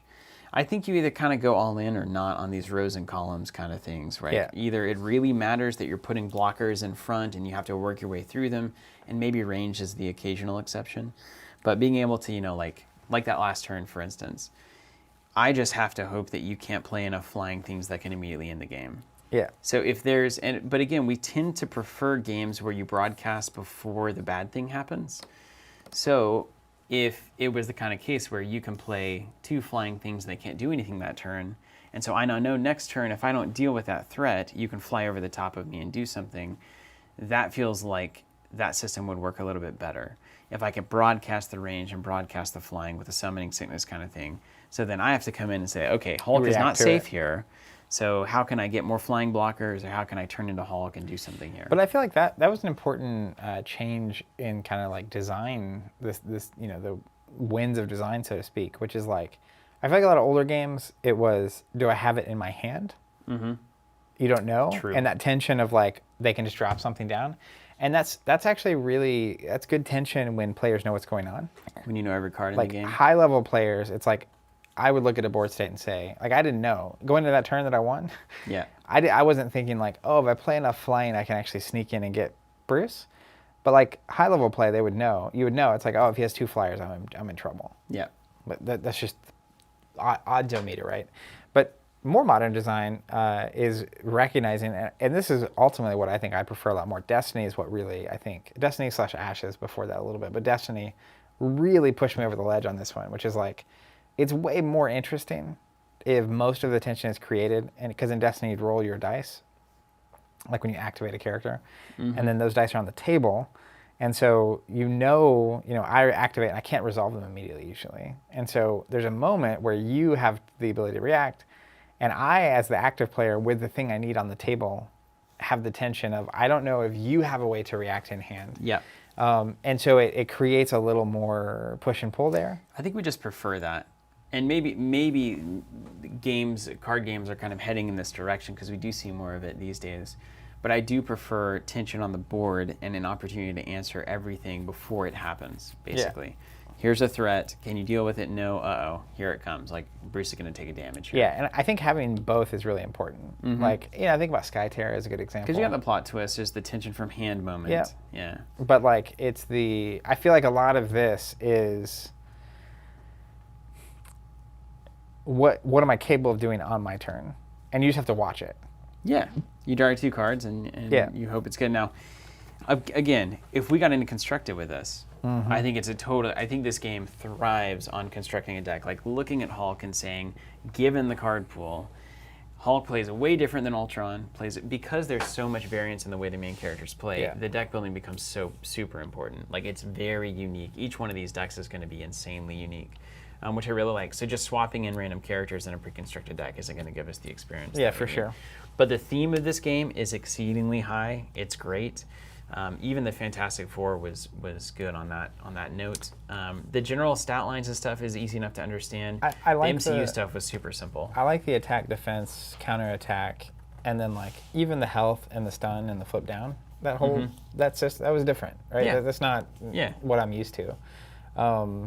And then readying and doing that whole thing. And this one was pretty basic. The +1/+1. There's you buff with counters or you buff with an ability that is last for the turn. There wasn't a whole lot of floating stuff that kept getting added to the board, which I liked that a lot. It wasn't like all of our locations that we kept playing had a random lot of access rules memory text. was low. It was very low. The cognitive load on this. And I think it would happen very fast once you got down to constructed. The You play it games? Yeah. because it seemed turn 1 to turn 1, and then that curve is really important. Do you answer my turn 1 drop? Can you knock it out? Then the turn 2 drop comes in. Can I answer that drop? And then it goes. And then eventually, do I find an opening where I hit my first 1 damage on your hero? Yeah. Now the pressure's on. Can you do that back to me this turn? No. Well, now I'm Yeah. ahead, and that kind of thing. I can definitely see how it. it happens. Yeah. I also can imagine. I bet this is now having this context, and at some point we'll play the older version. I would like to check that one out. I 100% understand, which is like I said, if anything, I feel like there's actually, it's kind of weird. They maybe hit in between the goalposts, and that's either great or bad, where it's like they didn't go so simple that like it's just like extremely simple. Just a random Marvel movie watcher picks it up and is like, oh, I can get this. Yeah. They also didn't, I feel like to the right super simple, to the left more would have been more like the original game. And I feel like some of the stuff they tried to port over to keep the essence with the attacking Maybe and didn't whatnot. quite work. It's like, it's not that it doesn't work, it's just that it's like, you already have most of the complexity. You're just not getting a ton of the payoff from it. I don't know. I'm curious to see what the original plays like. It maybe has the same thing that L5R did in that way, where it's like, yeah, we're still attacking provinces and whatnot, but those games, those magical games when they first came out, those old collectibles, it was the strange brew of mechanics clashed together in ways that didn't make any sense that somehow made it what it was, and you start removing any of that stuff, and it doesn't really hold up. Like, because it was all designers basically saying, here's how this game needs to feel, so we're going to do this, but this is broken, so now we need to add this, but then that breaks this thing, so now we need to patch it with this. And then there's 5 crazy mechanics that all make it work. Yeah. You pull out one of those and it's like, it's just not quite the same. But honestly, once I got the hang of the flight and the range, like I felt like it was pretty okay. Yeah, I can see, I see enough early on that if you were committed to it to get it constructed, this would be really fun, and it wouldn't be like my brain's not burning. Yeah. So like it's just the right amount of load, where I felt like I was making decisions. I did feel out of control, but I think that's fixed in constructed. Yeah, yeah, definitely. Yeah. And then even easy things that I'm looking at is like range just shooting one row away. So if I'm ranged on the front row, I can just shoot back to your back row. But if you have flying in front, then I can't. It's like, that seems like an easy, I don't like the whole flying range in the back can shoot anything on the table. Yeah. It just kind of feels like we don't really need that. That kind of eliminates all the positioning tension that's happening in the game. Yeah, I mean, I like the idea of like, if ranged is just, you can go one extra. So mainly it's got to work through the meat shield. Range can get up front and shoot, but it's easy to knock him out. Right? Yeah. Like, it's like, okay, unless you got flying, and then you can block the shot. It seems to make a lot of sense. Well, hey, thanks so much for joining us, everybody. The Versus 2-player card game for 2 to 4 players. This is a blast. It's a great time playing this one today. We love just kind of hanging out and exploring some of these old games.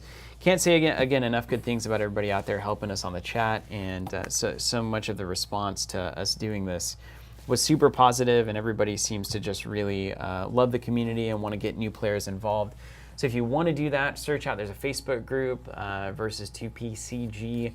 There's our Discord running around. You can go in the Classic Games channel and see if you can find somebody else that wants to play it, either online or locally or wherever. I was there earlier, and there were a ton of people that had a ton of people that have it. I think a lot of people do have this game somewhere in their memory or their garage or their attic, or they're actively playing it now. So you can get out and see what that's about, maybe play in some events. And then, yeah, I mean, all these old games are so fun to explore, so I'm sure, I imagine this one's still going. So That's the craziest thing. It's amazing. they still going. They've got the big issues that they're doing. They've got the smaller expansions they're doing. They're still doing monthly releases. It's absolutely insane. The amount of cards, I'm sure, in these card pools now. And apparently there's no rotation, so it's all format driven. Yeah. So hats off to Upper Deck and Versus. So thanks for Upper Deck. Thank you for sending us a couple of these things to play.